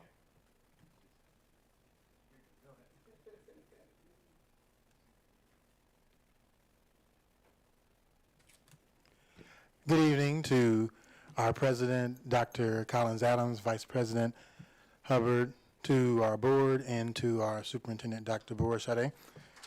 To our guests, we will maintain our proper conduct for district business. We will enforce the guidelines for public comments. They are as follows. Citizens interested in commenting will sign in on the iPad between 6 and 6:30 p.m. before the board meeting. Do not hand documents directly to board members. Give them to the secretary at the far left. Public comments will occur upon board direction. Each commenter will have up to 3 minutes to address the board. Each commenter must remain respectful and refrain from speaking derogatorily about anyone. Please do not use any names. All comments will be allotted 30 minutes. If you were not called to speak, you may submit your information in writing or return to the next scheduled meeting with a priority number. Finally, only one individual or group should speak to the same point on one topic. First, we will have Jessica Hentoff representing Circus Harmony.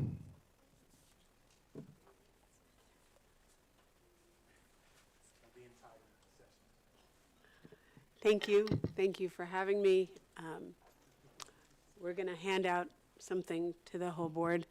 Circus Harmony is St. Louis's only social circus school. We're based at City Museum, where we offer shows and classes. We also teach throughout the city of St. Louis for the St. Louis Public Library, Urban League, teach at the Legacy Center, numerous other locations. And we do shows throughout St. Louis and beyond. We've been teaching, first myself as an individual, and then Circus Harmony as a nonprofit for over 37 years in the St. Louis Public Schools. We teach the art of life through circus education. We believe that while you're learning to flip, fly, and fling, you're learning important life skills like focus, persistence, and teamwork. And we have been doing this for over 37 years with no incident and with quite a lot of success.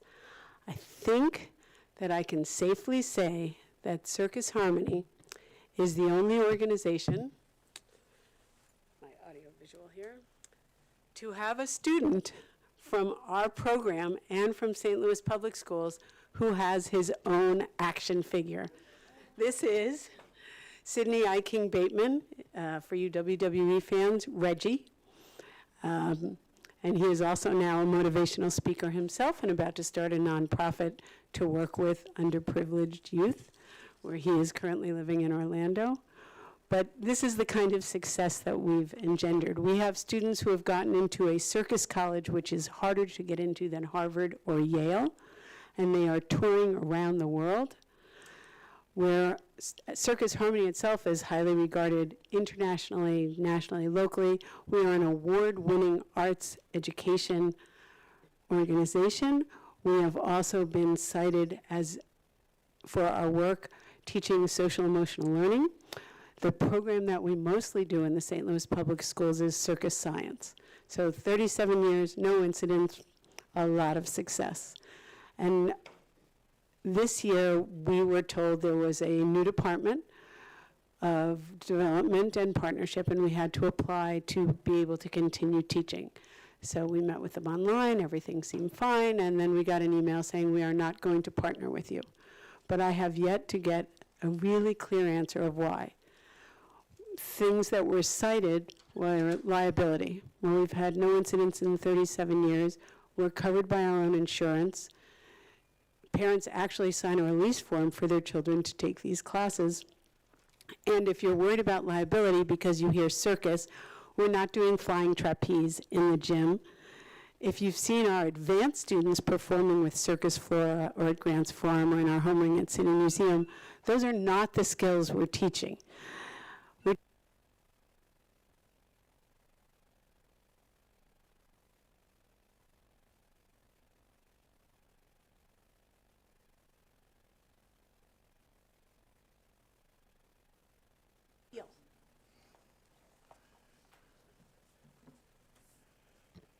Caroline Mitchell from the Gateway Region YMCA.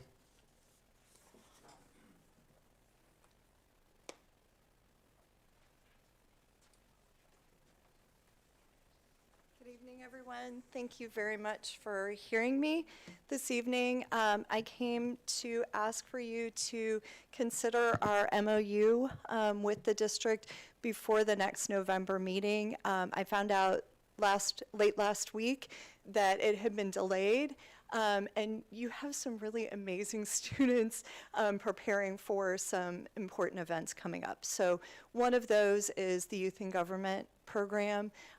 We've had two schools, Carl Lane and Sumner, that have participated for multiple years. Dr. Sumner has run the program for the district since 2014, and you have 60 kids total in the program. You have 12 at Sumner, 8 of which are seniors who have come back and done this year after year, and I know Sumner has had a lot of disruption this year being in another school. I really want your seniors to get to go. We moved our event at O'Fallon Park where they come and get their suits and prepare from October 2nd to October 28th. So when it was approved after this meeting, they could all come and we could send buses. They get their Capitol dress there. They get to meet with presiding officers. And I really want this for your students. So I am asking that you will consider this before the next meeting so that we can keep doing this. The YMCA has partnered with St. Louis Public Schools for a very long time. We scholarship this completely, so between the Missouri Alliance and Gateway Region YMCA, there's over $25,000 in scholarship for this program, and we really want to do it. 3 of your Sumner students qualified in our competitive program to go to North Carolina for Conference on National Affairs. One of your graduates is now in student government at college. She got a scholarship from the YMCA. So I really hope that we can do this and do this in a timely manner that doesn't disrupt putting down money for buses and hotel rooms and all of those things.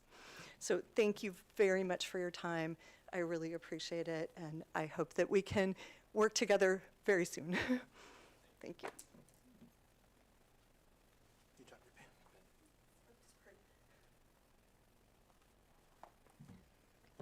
Chester Asher.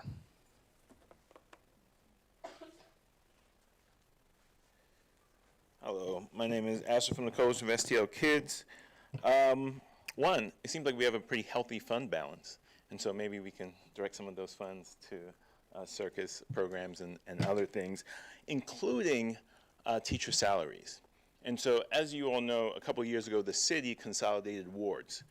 The legislators actually more than doubled their own salaries, while our teachers actually don't even get salary steps. When I was a teacher, I taught for 8 years, and every year we could look forward to a little bump as we gained more and more tenure. St. Louis is actually the only school district I've ever been in that does not automatically give teachers bumps. And so if you look at your data, I think you'll find that in year 4 and 5, a lot of teachers leave SLPS because all the surrounding school districts, after 4 years, they get a bump. And so not only are we asking that teachers have a minimum starting salary of $60,000 a year, minimum, that is still not sufficient, but at least that's a start. But we should reinstate the salary bumps that I think stopped in 2009. And again, I'm glad to hear that we have a healthy fund balance. And again, maybe some of those funds can be used towards that. If we want to achieve our goal of 15% improvement on in terms of literacy, our teachers, a lot of teachers have second jobs. A lot of our students we know are mired in poverty.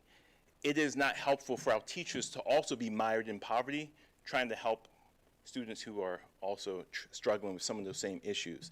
And so I implore this board to really take a look at our salary steps and the starting salary for teachers. And if you need to fight with the state to get more funds to fund that, we will be with you. Right? But it's about the fight. It's about the effort. It's about the commitment to making sure that our teachers have a dignified salary. And again, I want to thank this board for finally setting a literacy goal, something we've been pushing for a long time.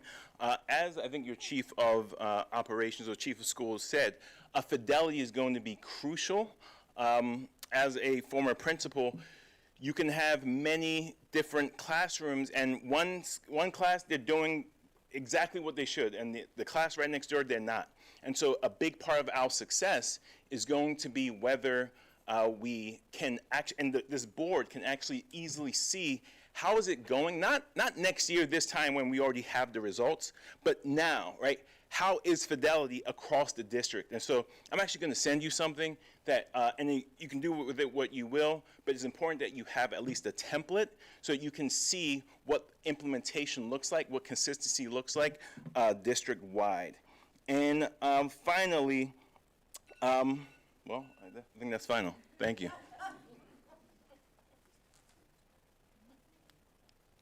Shantae Vaughn.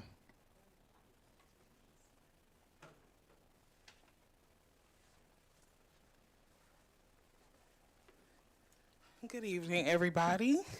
I am with the coalition with STL Kids as well. I'm also here as a parent. My child is 17. She's a student at Sumner High School. So I'm definitely very interested in y'all getting my baby's school back open. This is her senior year, and the seniors are very sad that they went 4 years at their school and now they aren't going to be able to enter those doors their last year to graduate. But also aside from that, one of the items on the agenda for the coalition with STL Kids that we have is that we want the public schools to implement some sort of behavioral support system within the school outside of maybe like the regular guidance counselors, because I think a lot of the issues that our children are experiencing in the classrooms and on the buses stem from behavioral issues, and a lot of them are undiagnosed mental health issues, learning disabilities, and so forth. And so if we could provide some sort of strategy that would better support the teachers to be able to recognize these issues and provide some sort of support to the students, then maybe we can start to advance in the areas like increasing our literacy rate within the whole city. Also, as Asher stated, raising the teacher salaries. I myself actually was going to major in education, but my dad was like, "You want to be broke, huh?" And so I decided not to do that. I'm still broke, but I decided just not to go that path. But if we could increase the financial aspect, then maybe the next generations that are coming behind us will see a value, not just because of the money, but it does help when it comes to something as important as raising the future. These are our kids and the people who are responsible for creating our doctors, our lawyers, the people who support our whole infrastructure. They start out in public schools a lot of times, and for us to not be able to adequately support the teachers who are creating our future, it's a bit ridiculous. We got to do a little better by them. But that's all I wanted to say. Thank you, guys.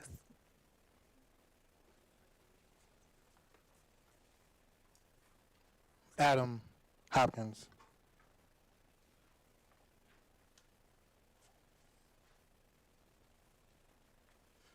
Good evening, everybody. Again, my name is Adam Hopkins. I'm with Coalition with STL Kids. I wanted to just kind of bring some points specifically about how we substantiate the claim that $60K as a baseline of education for a salary is an economic imperative for the St. Louis City. So just to make a simple proposal, this pays for itself. Setting $60K as a baseline salary for the full-time K through 12 teachers, paired with a modern-day schedule and targeted stipends for hard-to-staff roles. As far as why now, the talent market is telling us something we can't ignore. Across the country, teachers are earning markedly less than similarly educated professionals. That gap fuels turnover in the first 5 years, the years when classrooms most need continuity. In human terms, it shows up as fatigue, second jobs, as Asher spoke to, and constant vacancies. In student terms, it shows up as lost instructional minutes and uneven outcomes. In civic terms, it shows up as families choosing elsewhere. So what this means for St. Louis is that our city is competing for households, and also is competing for employers, specifically, NGH's expansion. Regional anchors like Nestle, Purina, Emerson, Edward Jones. Thank you. Oh, 3 minutes is gone already? Well, it's multiple people speaking from the same.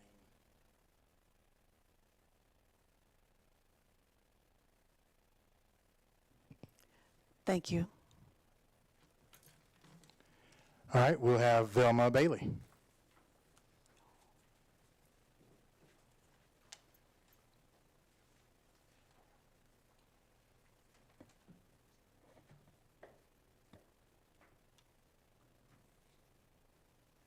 Good evening.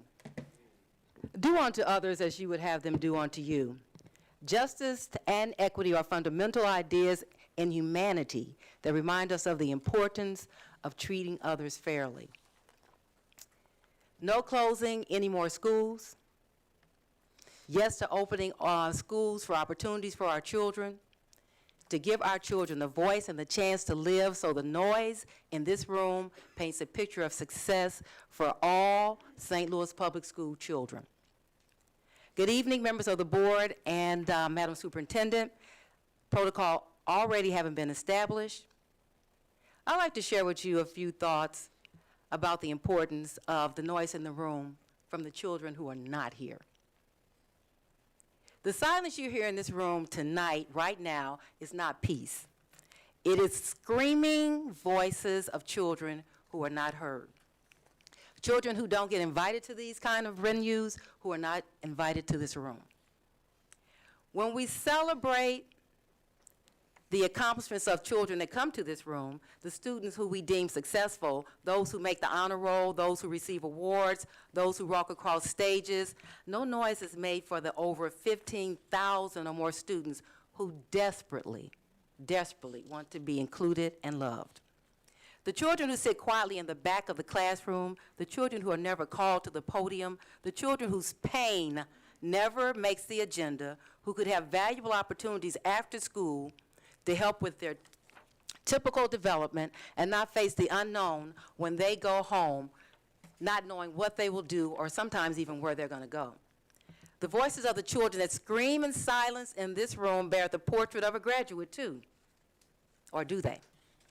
Because the portrait is more than a cap and gown, it's a story, it's a journey, it's life. And it's often completed in school. And too many of our children's stories are unfinished. They're trapped behind walls of poverty, homelessness, trauma, and fear.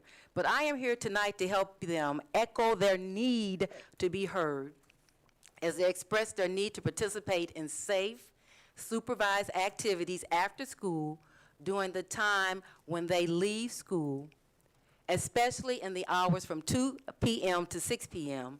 And for decades, law enforcement has shared that those hours immediately after school, when parents are less likely to be available to provide supervision, are the most times when kids are more likely to be victims of crime, commit crimes, or engage in risky behaviors.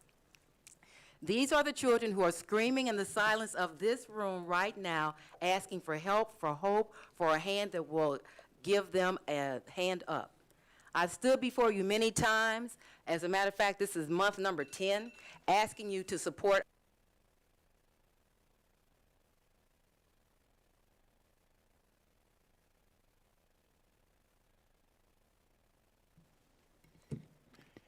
And finally, we will have Sharon Tacey.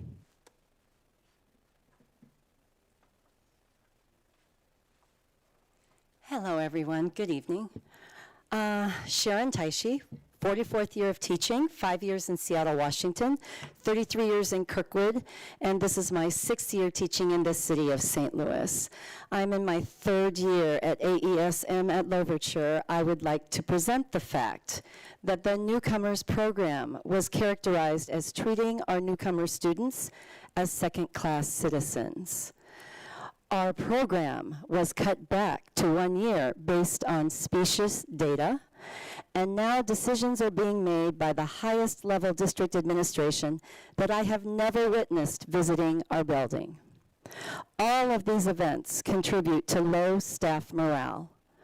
The decisions being made about schools need to be made thoughtfully, with the care and attention to the precious minds and well-being of our students, in addition to using multiple and equitable data points. Teaching in the city of St. Louis has been my dream from when I first moved to St. Louis in 1987. I love teaching here. I love my students. And I love the administrators that I've had the opportunity to work with in my schools. I hope you will look forward. I look forward to thoughtful consideration of students, teachers, and the community as the school board decides how to reorganize our district and our schools. Thank you. And this concludes public comment. Thank you, and thank you all of the public speakers that came before us this evening.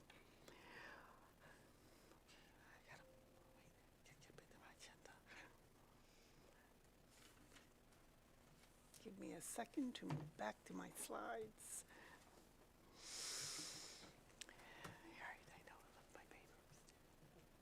I left it upstairs. I'll help you out. I'll make a motion to Thank you. approve the consent agenda. Yeah. Second. We'll go with Ms. Oh, wait, Foster. wait, wait. I'm still fumbling with my computer to get it to come back on. Okay, thank you. The motion again, Mr. Conover, was to, To approve the consent agenda, and there were 2 seconds, but Ms. Foster will give her the pace on that one. Sorry, Mr. Marsh. second by Ms. Ms. Hubbard? Foster. Ms. Foster, okay, thank you. Ms. Vaughn? Sorry, quick discussion, if that's all right. Discussion, yes. I just wanted to ask a quick question about 14.1. I guess I'm just sort of surprised, given some of our other conversations around donations in the last couple months, that we're accepting a direct donation. If we can do that, I guess I'm wondering what the role of the education fund is in this kind of matter. I don't know if anybody has answers on that, but.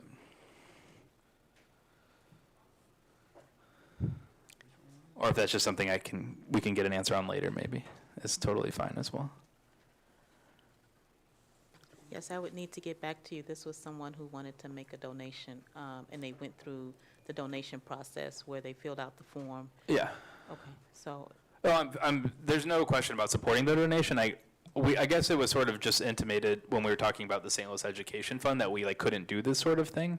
And it appears that we can. So I guess I would like to revisit some of those discussions in the future around donations and Okay. those kind of money. Yeah. Okay. That's all I wanted to say. Thank you. So we are accepting the donation though, right? If we approve the consent agenda, Okay. it would accept the donation, yes. And I would be supportive of that. I guess I'm now confused about if we can do this, why don't we always do this sort of thing? Yeah. Yes. Legacy gifts would be nice. The consent agenda run from item 14.1 to 14.38. Any Ms. additional Jones. discussion? Mr. Heights and Ms. Jones.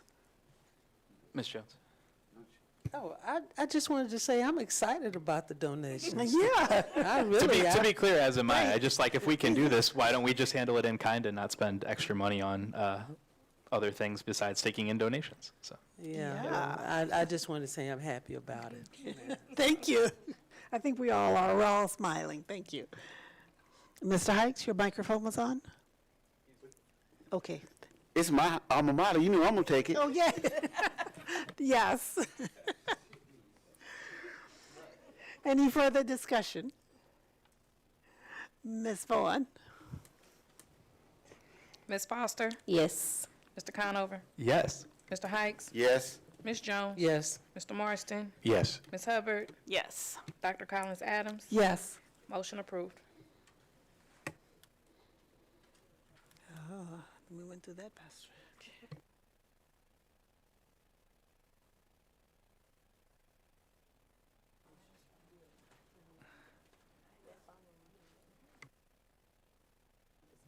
We have no discussion. There it is, finally came up. We move to items for discussion. Nope. Sorry. I'm technology challenged tonight. I just, Do you mind if I help you out? where? So we are on items for discussion, but we don't have any, nor do we have any We items don't for have any information. items, thank you. Yeah, so we're on 17. Items for action, let's move to section 17, thank you. Yep.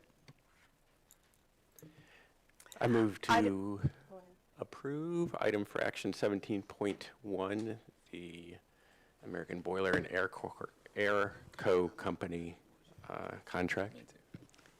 Second. Discussion, Yes.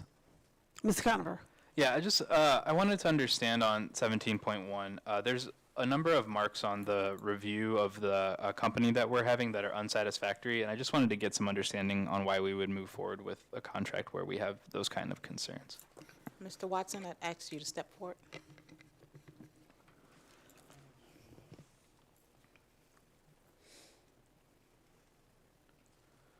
Sorry, Mr. Watson.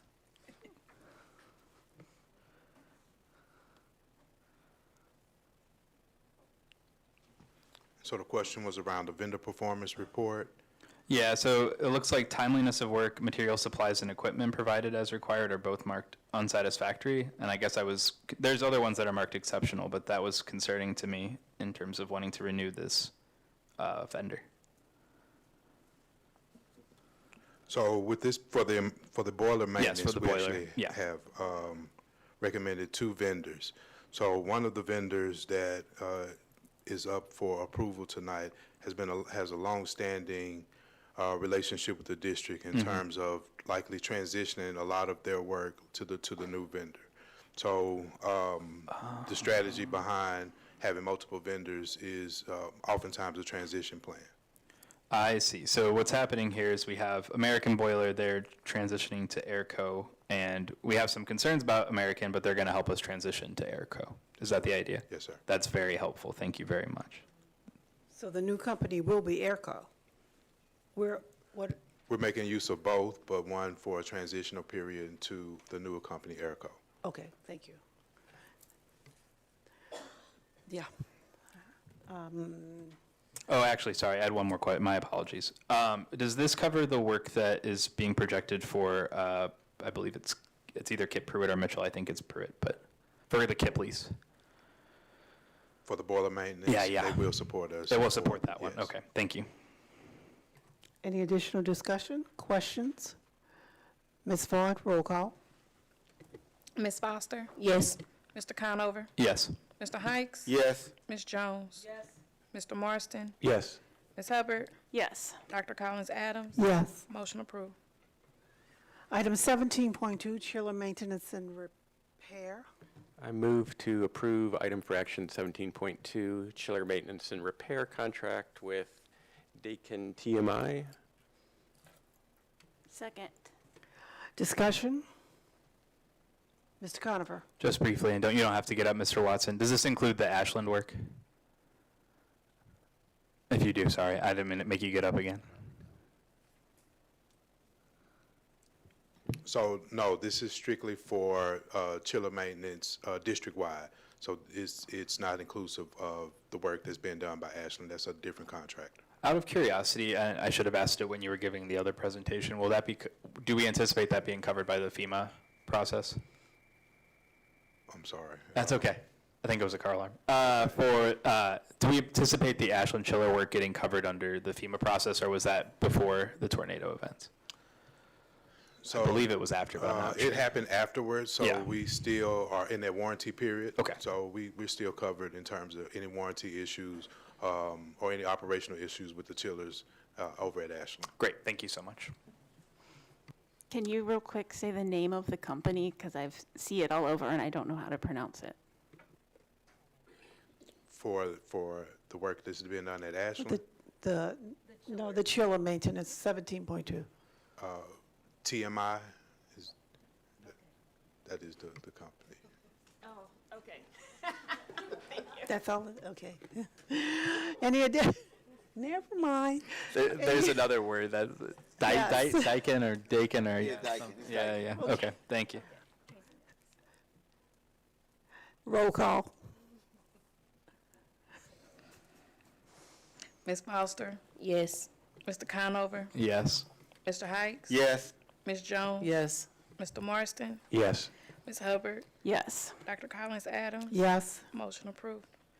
Item 17.3, the 2026 employee costs, benefit costs, medical, dental, vision, life, short-term disability, and long-term disability. I move to approve item for action 17.3 for the 2026 employee benefit costs.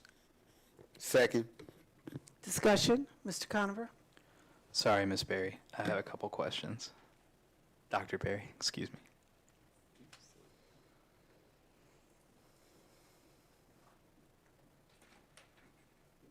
Sorry to do that to you. What is the mechanism for folks, if there are any, to get their medications that may not be covered by the new plan but were covered under the previous plan? And I'm not concerned about the Ozempic issue specifically here, just more generally. Okay. So are we speaking specifically about GLP-1s because there is no medicine under the old plan because we're having the same coverages that would not be covered under this new plan? Perfect, that's what I was looking for. That's Okay. it, yep. And then so this is going to be a transition for staff, obviously. What supports are we providing for staff in this transition from different benefit plans? Absolutely. So the only difference that we will have will be for our GLP-1s. And actually, right now, in order to be approved for a GLP-1, you have to have a BMI of 27, and that's FDA 27. Also, under this plan, you have to have a BMI of 27 and 2 comorbidities, meaning diabetes, high blood pressure. Actually, under the new plan, you can have a BMI of higher, but 32, without having any comorbidities. So those that may not qualify under the old plan will now qualify under this new plan. It just puts in more provisions to make sure that we are tracking our staff and tracking what's happening, because what we were seeing was a lot of doctors just writing prescriptions, especially for those who did not need the medicine. It was causing health concerns. Great, thank you so much. Those are all my questions. No worries. I also just want to note, and this is not a question, so you're good, Dr. Berry, that for something as big as this, we should probably not initially include it on the consent agenda, but it should be an individual item for action. I think it's like $45 million a year, so that's a pretty big item. So that's just a comment on that. Thank you. Understood. Thank you. I have one question. Is that information going to be given to the staff so that they clearly understand it, and with a description of all of the things that you just said, including what that medication actually means? Yes, ma'am, absolutely. Once, hopefully we get it approved, we are going to not only provide information out to the staff via email, phone calls, but we also have counselors on site from Express Scripts who will be able to provide additional information for any staff that have questions well before this takes effect, which will not happen until the January session when our new benefits roll over. I say that because individuals have emailed board members assuming that we knew all of the information that was related to that, and we're just getting details of it, obviously from our questions too. so Absolutely. Thank you. Any additional discussion? Ms. Hubbard? This is a comment, not a question, but I know that healthcare costs are rising and nothing else is, it seems like. So I just want to tell our employees that I wish it were better, and thank them for working for us anyway. Absolutely. Yeah. All right. Thank you all so much. Thank you, Dr. Berry. If there are no further questions, roll call. Ms. Foster? Yes. Mr. Conover? Yes. Mr. Hikes? Yes. Ms. Jones? Yes. Mr. Marston? Yes. Ms. Hubbard? Yes. Dr. Collins Adams? Yes. Motion approved. 17.4, fiscal year 25-26 internal audit plan. I move to approve item for action 17.4, fiscal year 25-26 internal audit plan. Second. Discussion? Mr. Conover? Yeah, I guess just based on the attachment, I'm a little confused at what exactly we're approving, since there's not like a bar with this, or there's just a set of slides which tell us what the plan includes, but it's not in the normal format. So I was just hoping for a little clarity on that.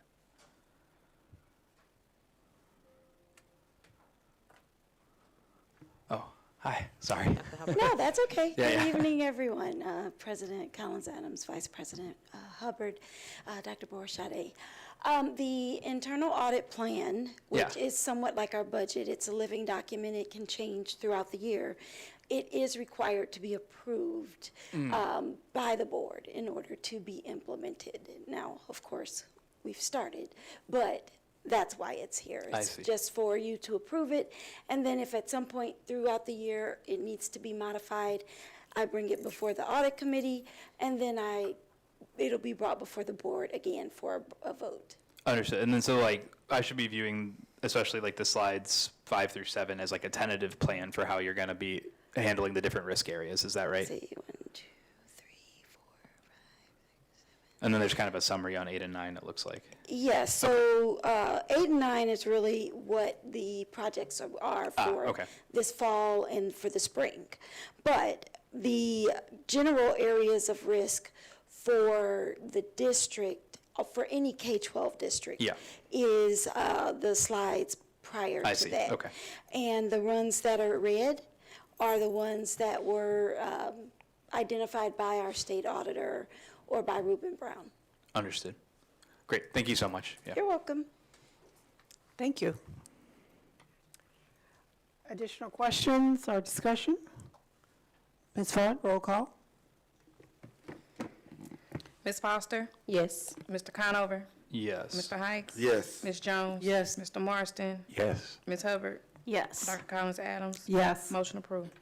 17.5, policy update, DA fiscal responsibility. I'll move to approve item 17.5, policy update, DA fiscal responsibility. Second. Discussion? I just want to say I think this is great. This is a really good update, so I'm glad to see it. Yeah. Thank you. Go Governance Committee. Good job. Yes. Thanks. Mr. Hikes, your microphone is on. I just want to say yes. He was ready? Okay.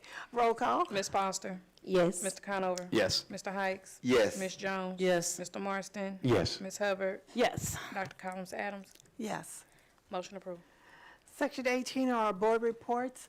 Board members will share any committee reports, announcements, and remarks for audit, governance, legislation, legislative, real estate, and retirement. I don't know that we have anybody for progress tonight. So, Mr. Conover? Yes, I'll be very brief because I know we've been here quite a while. So for the legislative committee, we met last Thursday, and the primary thing that we discussed among some updates from the PAC, which were very helpful, was the approval of priorities and platform for the district from the legislative committee. The committee has approved that. It's now with all the board members for review, and we're hoping to get that all set up for our legislative breakfast on November 13th. I think I have the date correct.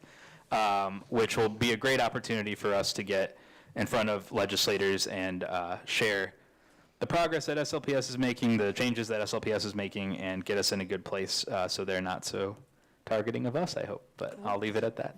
And I just want to thank Mr. Carroll, our lobbyist, quite a bit for all of the help he's provided. So I think he went home. But yeah, thank you. Is that November 13th, Ben? Yes, I believe 10 a.m., but I'll double check. And Dr. Borchardt agrees. So yes, 10 a.m. Yep. I'll put it on my calendar. Great. Thank you. Everybody's invited. We've had updates from our audit committee in that we've just approved the internal audit plan, so that is my report from our audit committee. And then we're proud from the governance committee. Is that we took the approval from the audit committee and brought it to the board, and we just voted on it, and thank you very much.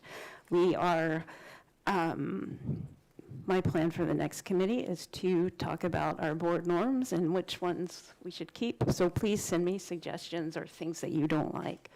And I'll try to remember to send y'all an email too. But let us know what you're looking for. Thanks. Real estate, Mr. Hikes? I don't have anything at this moment. Okay, and we have no one from retirement. Oh, Ms. Jones, your microphone is on. Okay. Yes, I wanted to I wanted to thank everyone that was involved in Literacy for the Lou.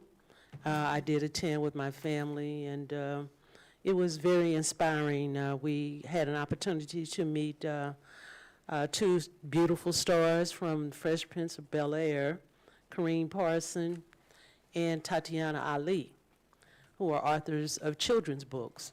And it was very inspiring. And I love seeing the faces of the children as they were getting their awards.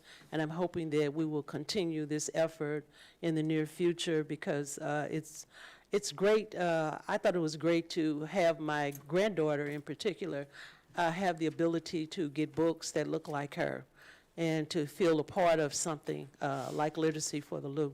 So I just want to thank Ms. Kay Royston and all the staff members that participated. I just want to know you are appreciated.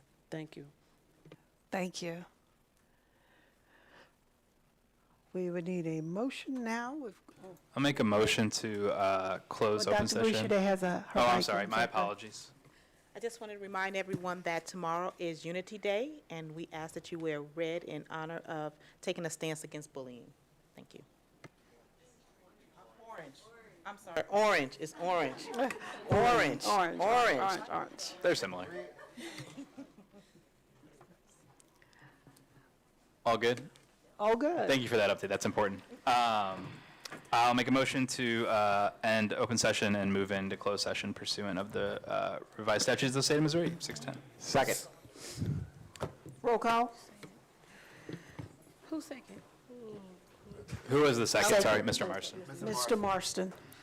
Ms. Foster? Yes. Mr. Conover? Yep.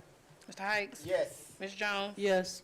Mr. Marston? Yes. Ms. Hubbard? Yes. Dr. Collins Adams? Yes. We are adjourned to closed session at 9:14 p.m.